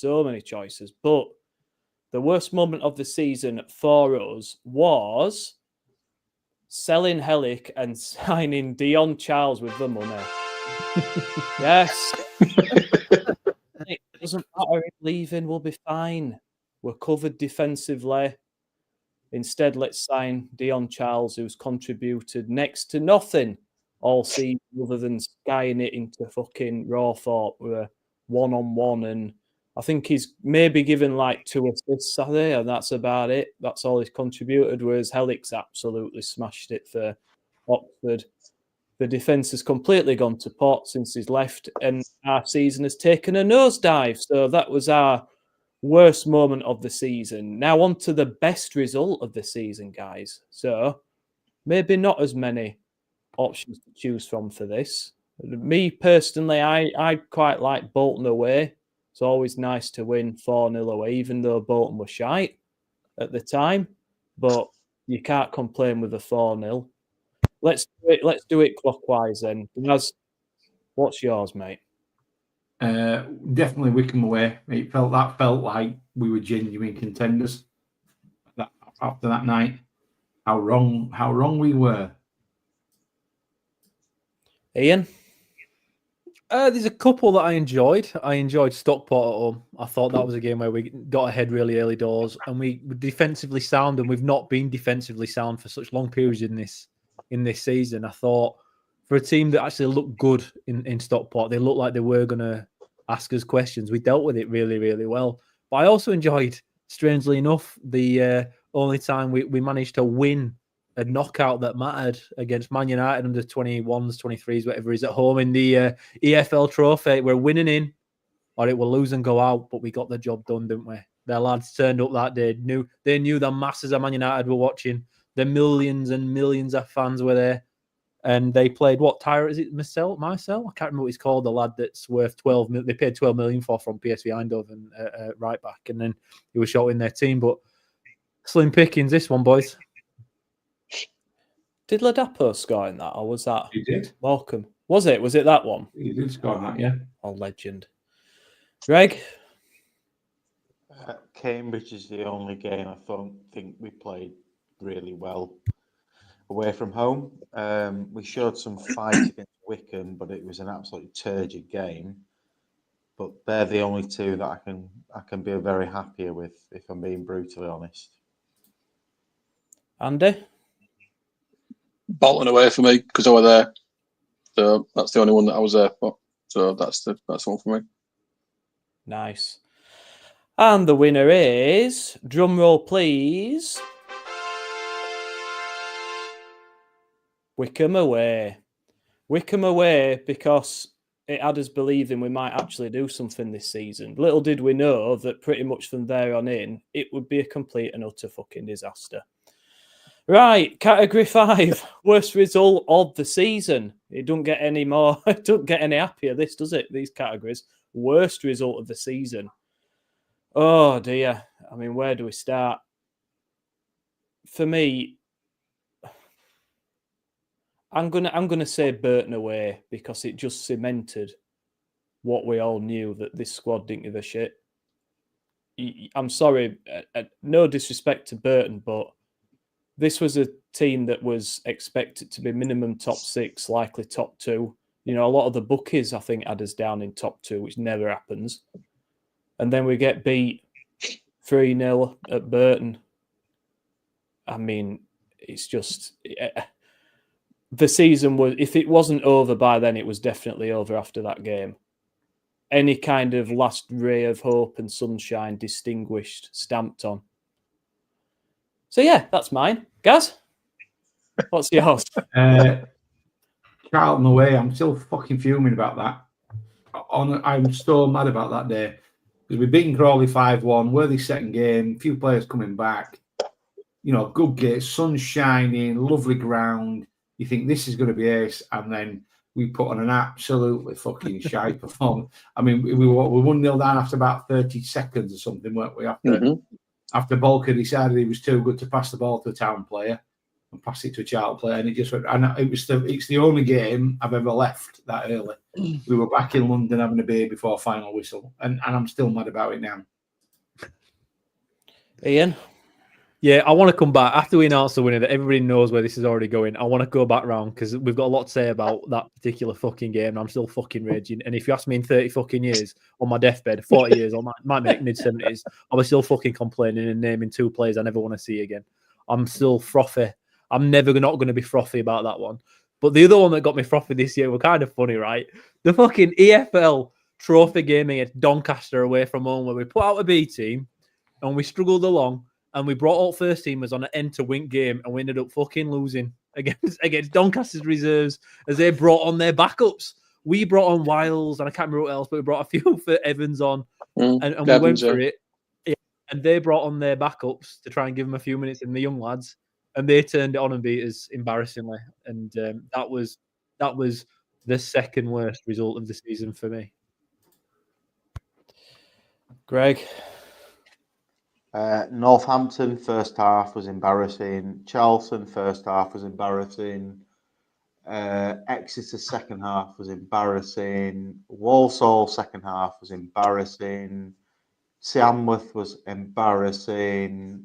I could go on, really, couldn't I? I've done 40 games this season. I do think Doncaster was bad as well.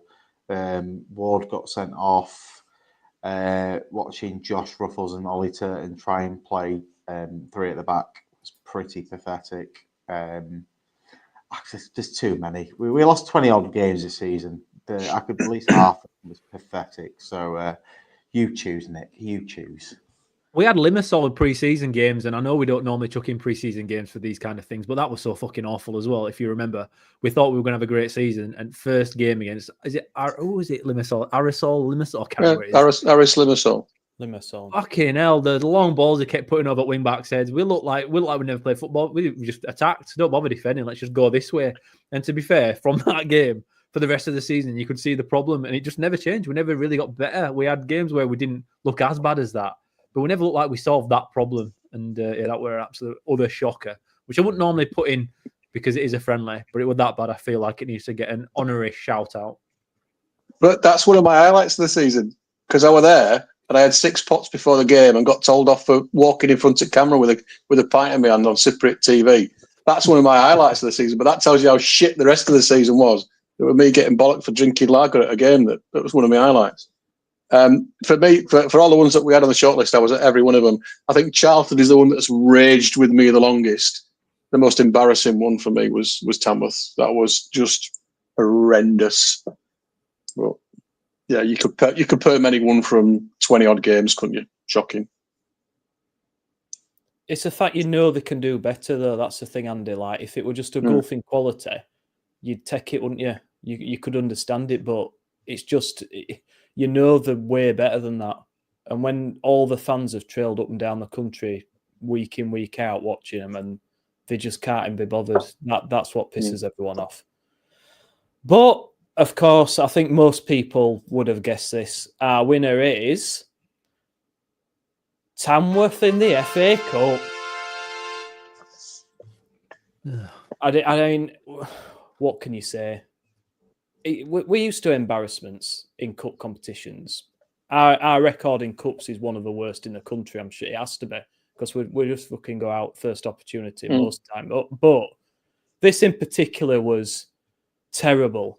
And one long throw does us, doesn't it? It's Tommy Tonks. I think Ian will still be having therapy for him in 20 years' time. But again, it's another game. Weirdly, it's another game where I just never thought we were going to get anything. From about halfway into the first half, I just thought we just don't look right here. We just don't cut through it. We had Bojan up front. It's about as prolific as me. We had a midfield who were soft as shite on a half artificial pitch or whatever it was, and you just knew where it was going. And that long throw. Their player, I think, knocks Marshall out nearly. He just goes to punch him in the face and ball flies it back at net. But it was pathetic, wasn't it? And on camera as well, guys. Just absolutely soul destroying, innit? You just don't want to be embarrassed, do you? And we got embarrassed that day. He's straight into Hall of Fame defeats ever in it. Come on, I can't ever remember a game as depressing as that. I know Accrington a few years before that was not great. But the thing that got me about Tamworth is I'll go through our starting lineup that day, and the fact that we couldn't get it done is ridiculous. Maxwell's in goal, Pearson, Lees, and Lonvik in the back three, Turton wide right, Headley wide left, Yapenda, Kasuma, Wiles in the middle, Wardy and Radulovic up top. Marshall came on at half time, and Herbie Kane and Mikael Miller came on for the last 25 minutes. So you can't even say we put out a full-on B team because that's not that weak, really, is it? The surface does change things, and that is the only mitigating circumstance why I'm still here. Because if I'd watched that and it was on grass, I'd have given up on Town entirely. I wouldn't be able to handle it. It was fucking disgraceful. And the fact that we didn't even, in that game, have moments or periods, by the first 10 minutes where we started okay, where we like exerted pressure, there was nothing. They weren't even like that usual where the lower league team gets one up and then the other team batters them, but by the grace of God, it doesn't go in. We didn't even really threaten. And if you go back to the XG, which I know nobody likes at all, they're very similar, both teams. We were absolutely awful. Now, the goal should never have stood. And that pisses me off even more, to be honest. It was a clear free kick. But then, do you know what? We were so bad. We should be put out of the FA Cup for a few years for a proper punishment following how terrible we were that day.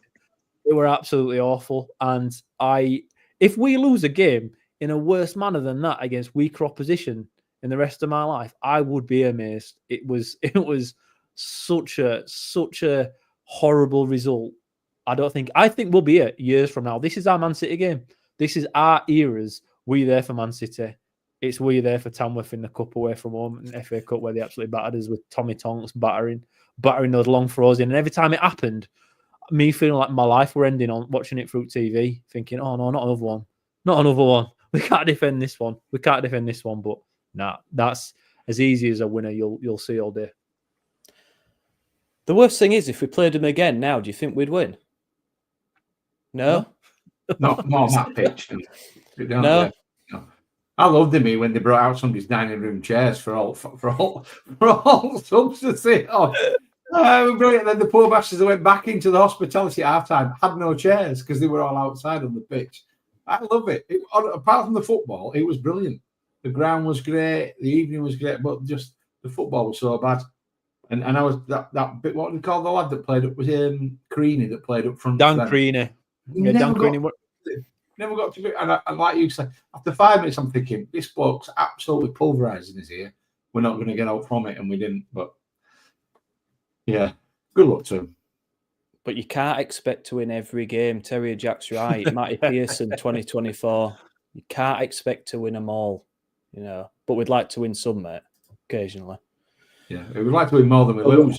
That'd be a novel start, wouldn't it? Yeah.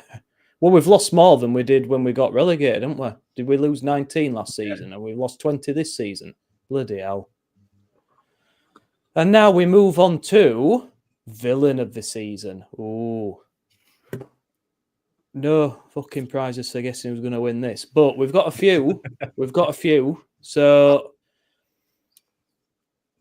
I mean, Matty Pearson, I really like Matty Pearson up until the last few months of this season, but I just didn't like where it went. I didn't like the antics, the shushing, the not going over to the fans.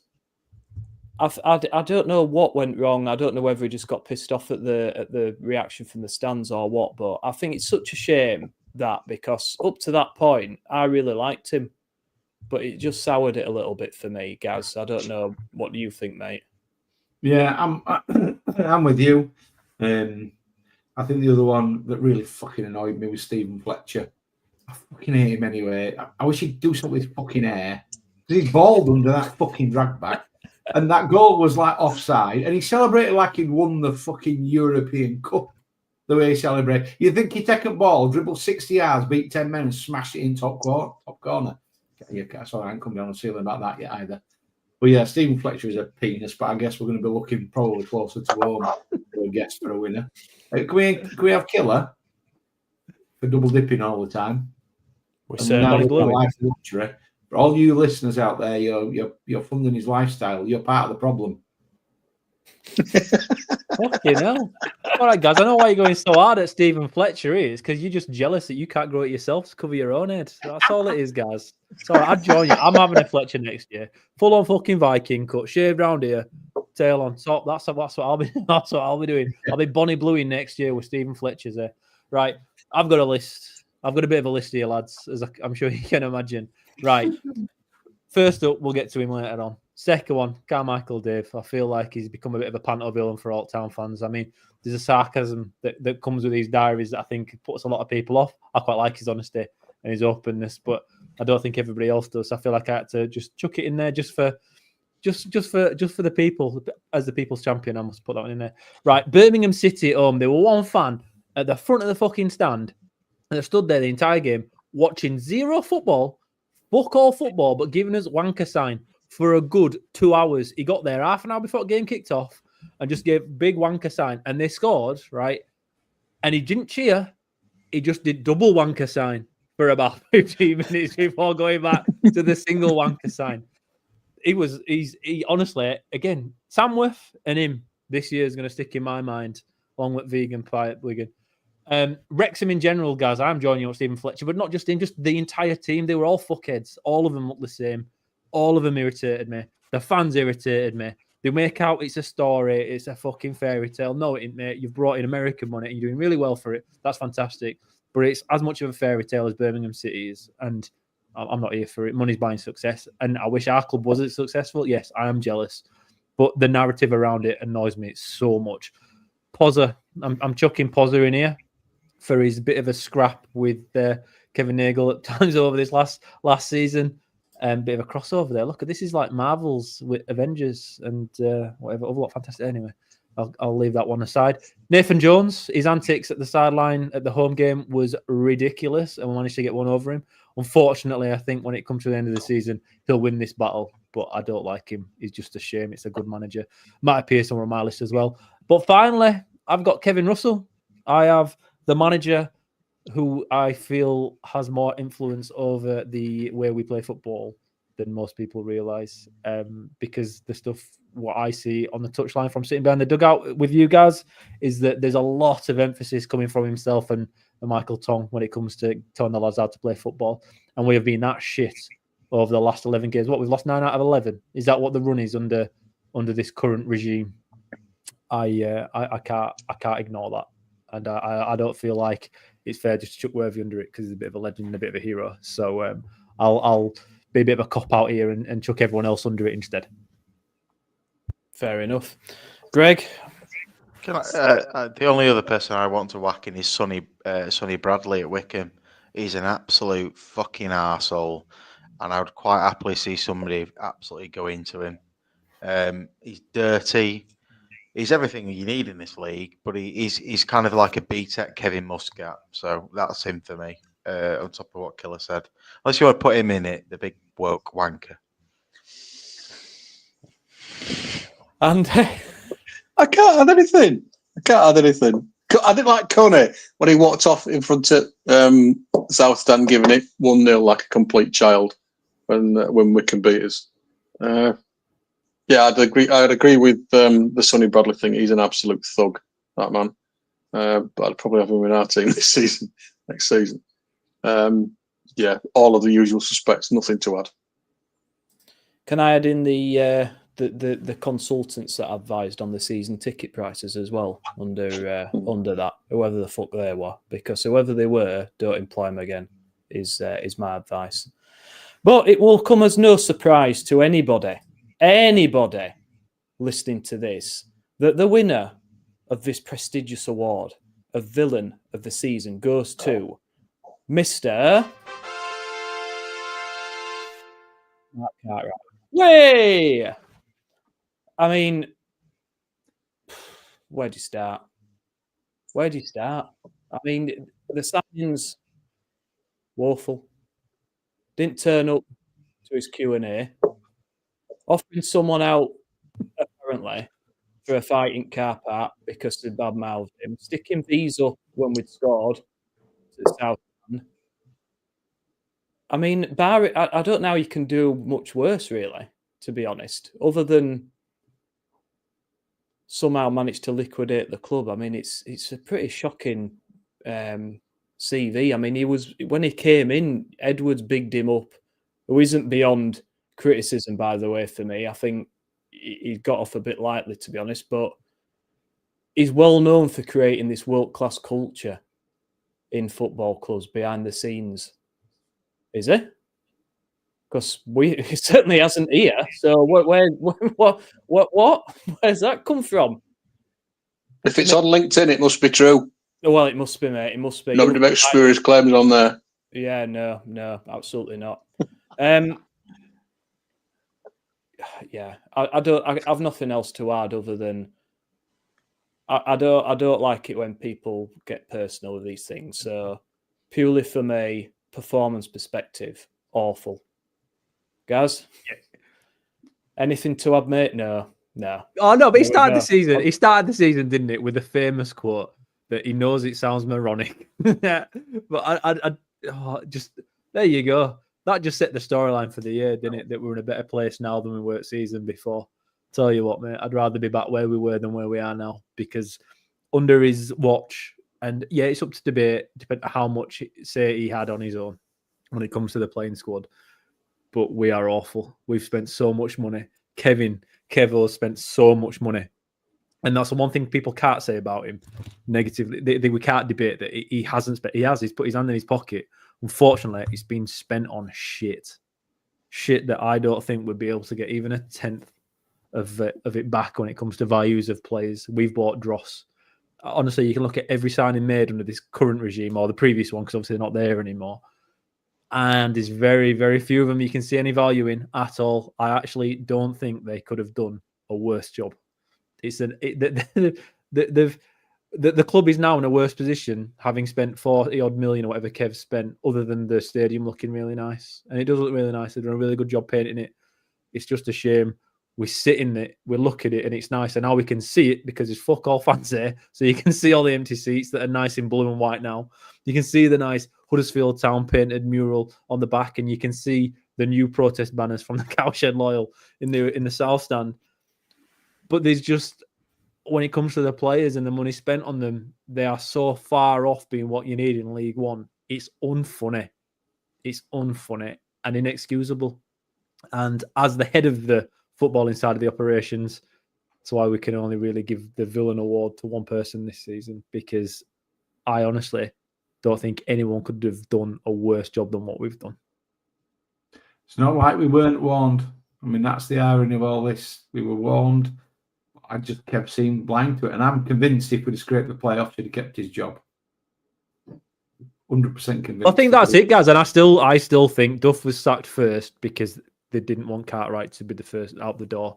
But when the reaction from Duff sacking wasn't what the club expected, then it made his position untenable, and it was only a matter of time from that point. But I honestly think Duff was gone first just because they didn't want to change anything else at that point.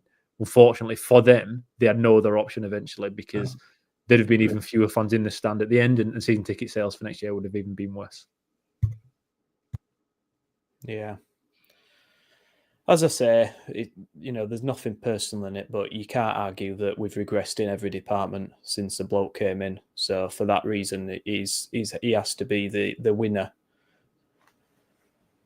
Next one, hero of the season. So this is a nicer topic, isn't it? Hero of the season. Guys, for me, I'm going to... there's only one person that I'm going to give this to, and that's Ian Kilroy. He goes from pod to pod, the Jonathan Hogg of Huddersfield Town podcasting, here, there, and every fucking where. And to top it all off, not only is he the voice of the people, but then he goes and wins a cup at the end of the season. He'd bring the only person from Huddersfield to win anything all season. He brings it home for us. Ian, you've got my vote, mate. Congratulations. Nick, cheers.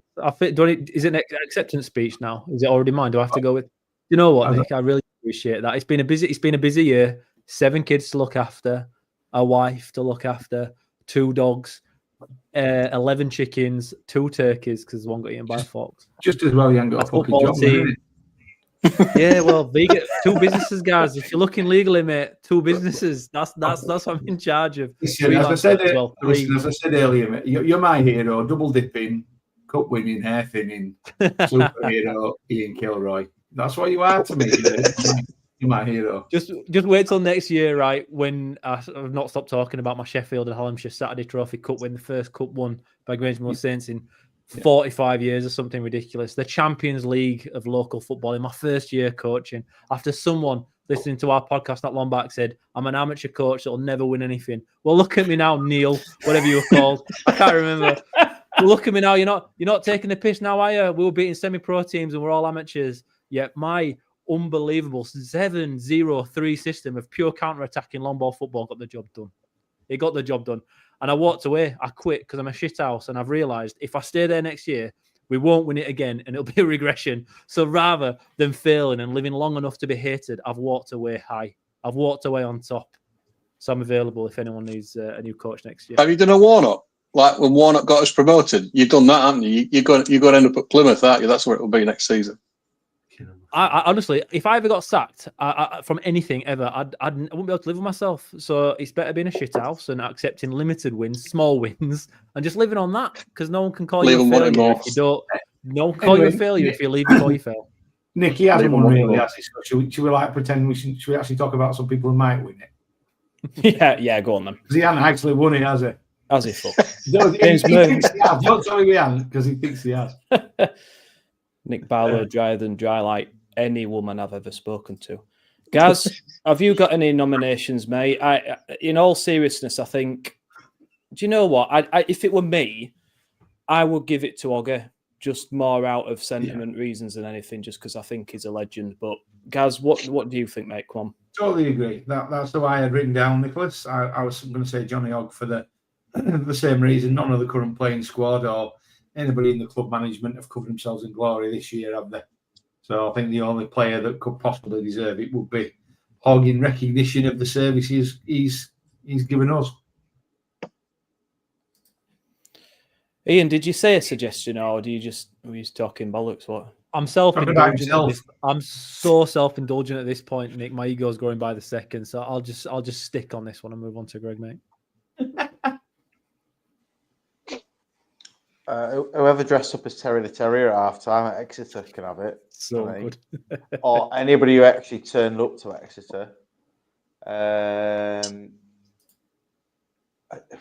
Bloody hell. There's not much, though, is there? The poor stewards who have to deal with the very angry woman who's in charge of them in the South Stand, I think they deserve it. The ones who force us to show our fucking season ticket every single time we go in, even though we've already gone through the stand and we're at the top of the stairs. No, you need to see it. Why? Because she's told us to. I feel they're doing a hero's job because they've got a bit of a Hitler in charge. That's about it. I think I'm convinced it will Ladapo in Terry the Terriers. You never see Ladapo and Terry the Terrier in the same room, do you? That's what I'm going to say. To be fair, Lasse Sorensen went missing at half-time. We only had 6 subs out. And then he might have been coming on, but he might have won that first. So I'm hoping it was Sorensen because he might have achieved something this year. Nice. Andy? Terry and Nigel for being the voice of the people, the reasonable voice of the people. Nice. Actually, I have got a nomination. Mr. 85 Minutes that sits outside of me and Killer. I've sat next to him for 20 years and he goes on 85 minutes of every game. No matter what the score is, no matter what's happening, he always goes on 85 Oh, minutes. no, guys, I think it's important to mention he does leave earlier if we're worse. I have seen him leave at 75 minutes this year because it's been so shit. Well, we debated long and hard, and Terry and Nigel gets Daz's vote as well. Truly the voice of the town people. I'm sure Kev would agree. But for us, anyway, the winner of Category 7 Hero of the Season goes to you, the town fans. Yes. Every one of you. Every single one of you, of course it is, for enduring this fucking marathon of shite all season, traveling down the country, putting yourselves through hell, watching mediocre performance after mediocre performance. The away followings this season, especially this year, considering how they've been, have been phenomenal. They never stop singing. Yeah, we make our feelings known at the end of the game, but they have every right to with some of the performances we see. I think the town fans have been sensational this season and always are. I think they're brilliant. So for that reason, they are the winner of the hero of this season for sticking. Okay, we get acceptance speeches coming in the chuffing comments now. Nice. Fair dues.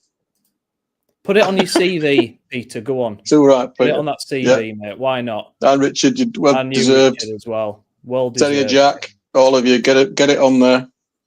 Get it on your LinkedIn profiles, lads. Post about it in the morning. About 9 o'clock's the best time. It'll be seen by the most people.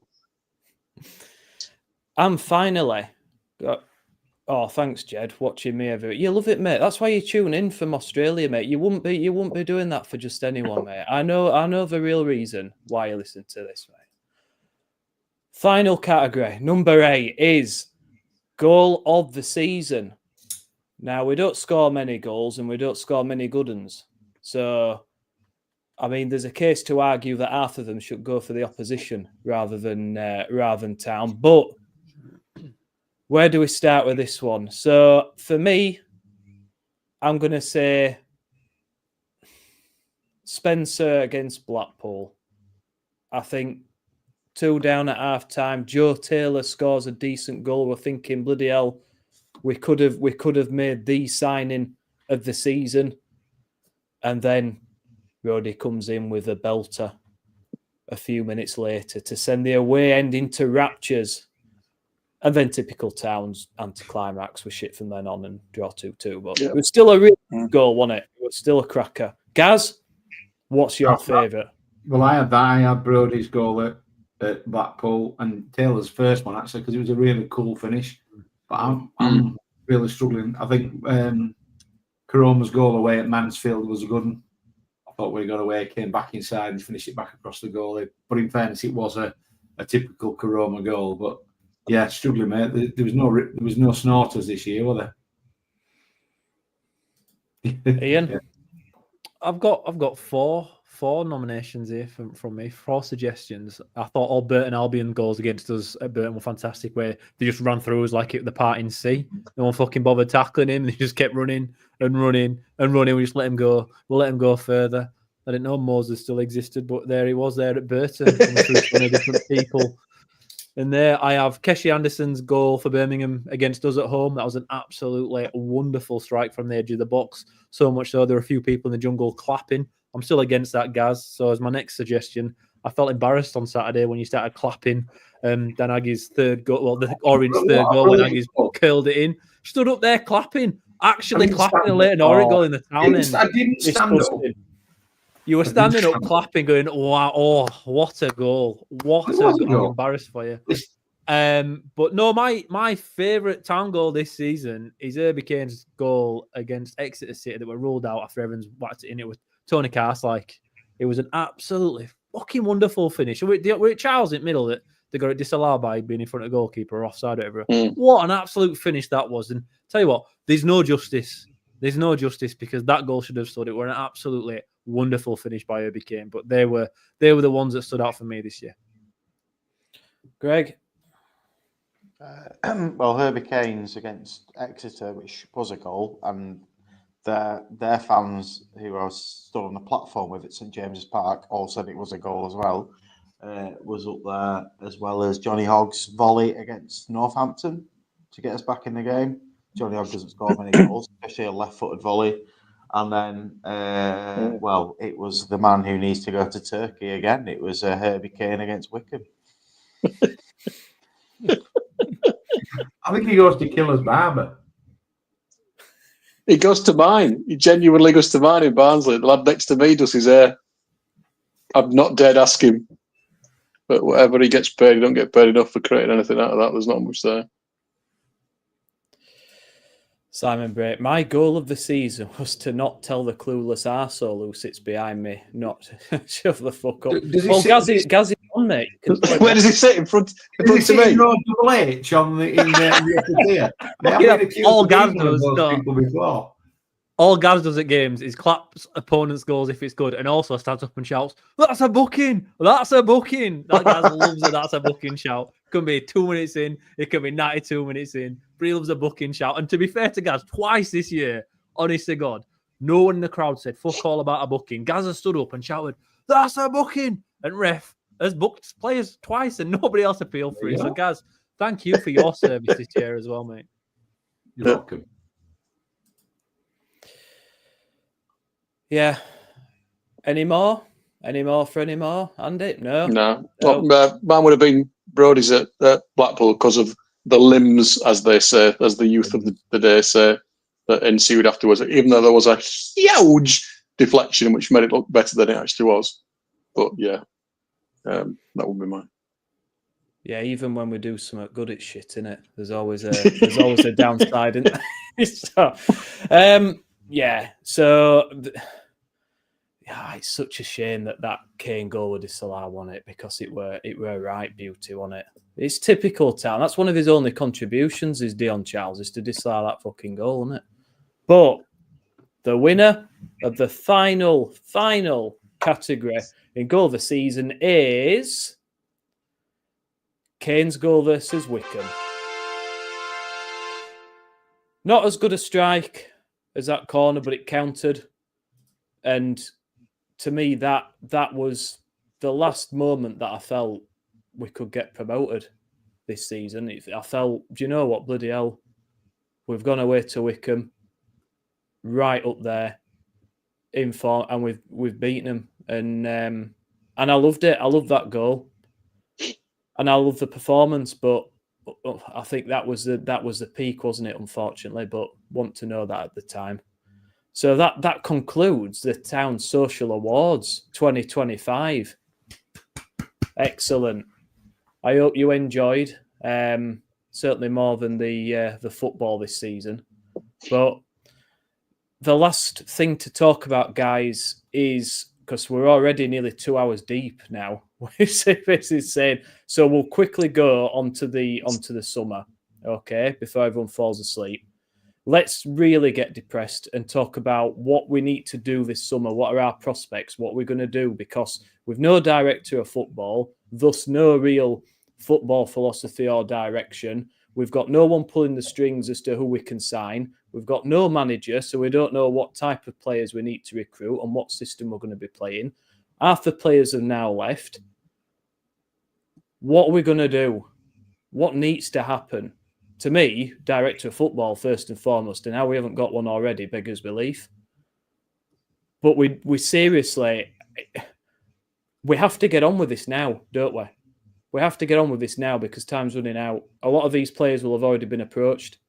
We can't wait for the dregs in a few weeks' time and think, well, we're just going to have to make do. We've got to be aggressive. You know, this is a big, big summer, isn't it, for Huddersfield Town? It is, and we've got. I think my worry as well is when you look at the teams that have come down and the teams that have come up. 5 out of the 6 are going to be serious challengers. Bradford and Donny will throw some money at it, as always when teams get promoted. They're on a bit of a roll out. They look at Stockport and Wrexham. They brought that momentum with them, and I think they met. You know, Donny and Bradford's not been in great form, but you know, I think they'll throw some money at it. And then you got Luton, Plymouth, and Cardiff coming down. I mean, Luton especially, they're still going to have Premier League parachute money next year. And they didn't exactly splash the cash when they were up there. Cardiff have got rich owners, and Plymouth always seem to be there or thereabouts at the top of League One when they're in League One. So, and then you've got all the other people, they're not going to get promoted. So it's got, I think, to be even tougher. No, I'm gone this year. I really do. I think it's going to be a really tough league. And the longer we dick, I mean, Kev's here, isn't he? Apparently, I've seen somebody said he's here. So I'm hoping he's here to make some appointments and get some deals done, because if we don't, we're going to be in the shit. Ian, manager-wise, we need to get it sorted quick, don't we? Ian says Markham and Buckingham for him. Well, anyone but Rooney would be my standpoint. But what, mate? Who do you think realistically? Who can we get? I don't know, Nick. But to be fair, though, I feel that's so. Again, it's strange saying this, because normally at this point of a calendar year, when it comes to football, you're looking at tweaking what didn't work last year to what you're trying to get right next year. So it's little adjustments, like, oh, we're a bit off here, we'll just tweak this and that'll be better, or we'll just change that. There's a massive black hole at our football club. It's an entire rebuild process from the bottom to from the top to the bottom. Probably a better way to look at it. So I've just written down quickly what I think needs to happen and in what order, because it's all right saying what manager do you need. Who the fuck knows what manager we need? Because to start off with, you need to have your CEO, your owner, everybody who's still left of the club to decide what they want this club to be. Are we hard-working, working-class club like Dino wanted us to be? So you went out and got captains. The first thing is, what resonates with the fans, and we want to be that club. That's the club we want to be. Then you have to go out and get a DOF, a director of football, or whatever terminology you want to use it as for it, You got to go out and get them that can deliver that. Then that's when you go out and get a manager that can deliver whatever the director of football believes is necessary to match what the CEO owner wants, right? And then you sign players of an age who will become better and better in time. Because I think with Town now, we're past this era of bringing in 30-year-olds to get the job done now. When you're in rebuild mode, you don't need those fixes. You have to look at it on the grander scheme of things. And I think this is a 2 to 3 year rebuild job. I don't think this is something we can fix this summer. So rather than trying and failing and then next year being in the same thing, I think you have to break it down and restart. And it takes time to get it right when it is, again, I know we don't want to say it's rotten to the core. There isn't a core. There is no core. There's nothing there.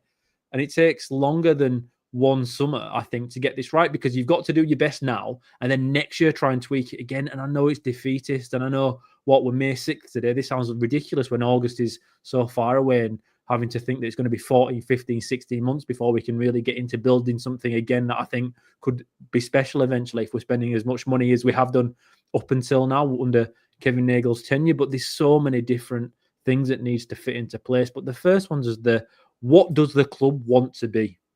What kind of football do we want to play? Decide that and then build everything around it. Get your B team playing the same way as your A team. Get the academy playing the same way. So you've got your next bunch of lads coming through. Because right now we don't even have that, do we? We've got, 12 or 6? Is it 16 first teams I think we have left if you look at the retained list and who's remaining? Obviously not including your Pender and Eccleston that might stay, that are B teamers for now. But underneath that, there's no one coming through. There's nothing. Before we had Tommy Smith there, we had Brodie Spencer there, we had lads in the youth team like that we kind of thought might be the next thing, and now there's not even that anymore. There's absolutely nothing. The club needs rebuilding, and I don't think that's over dramatic.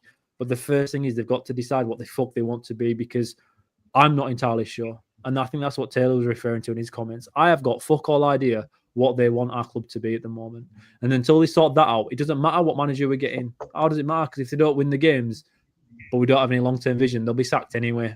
They need to develop some sort of long-term vision that they're willing to stick with, even if it gets tough. Our issue has been, over the last 2 years, a flippantness when it comes to, he's our man. No, he's not. We want somebody else now, and then everything else changing. Going 3-5-2 last summer, all of a sudden, yet we had no players at that point to play 3-5-2.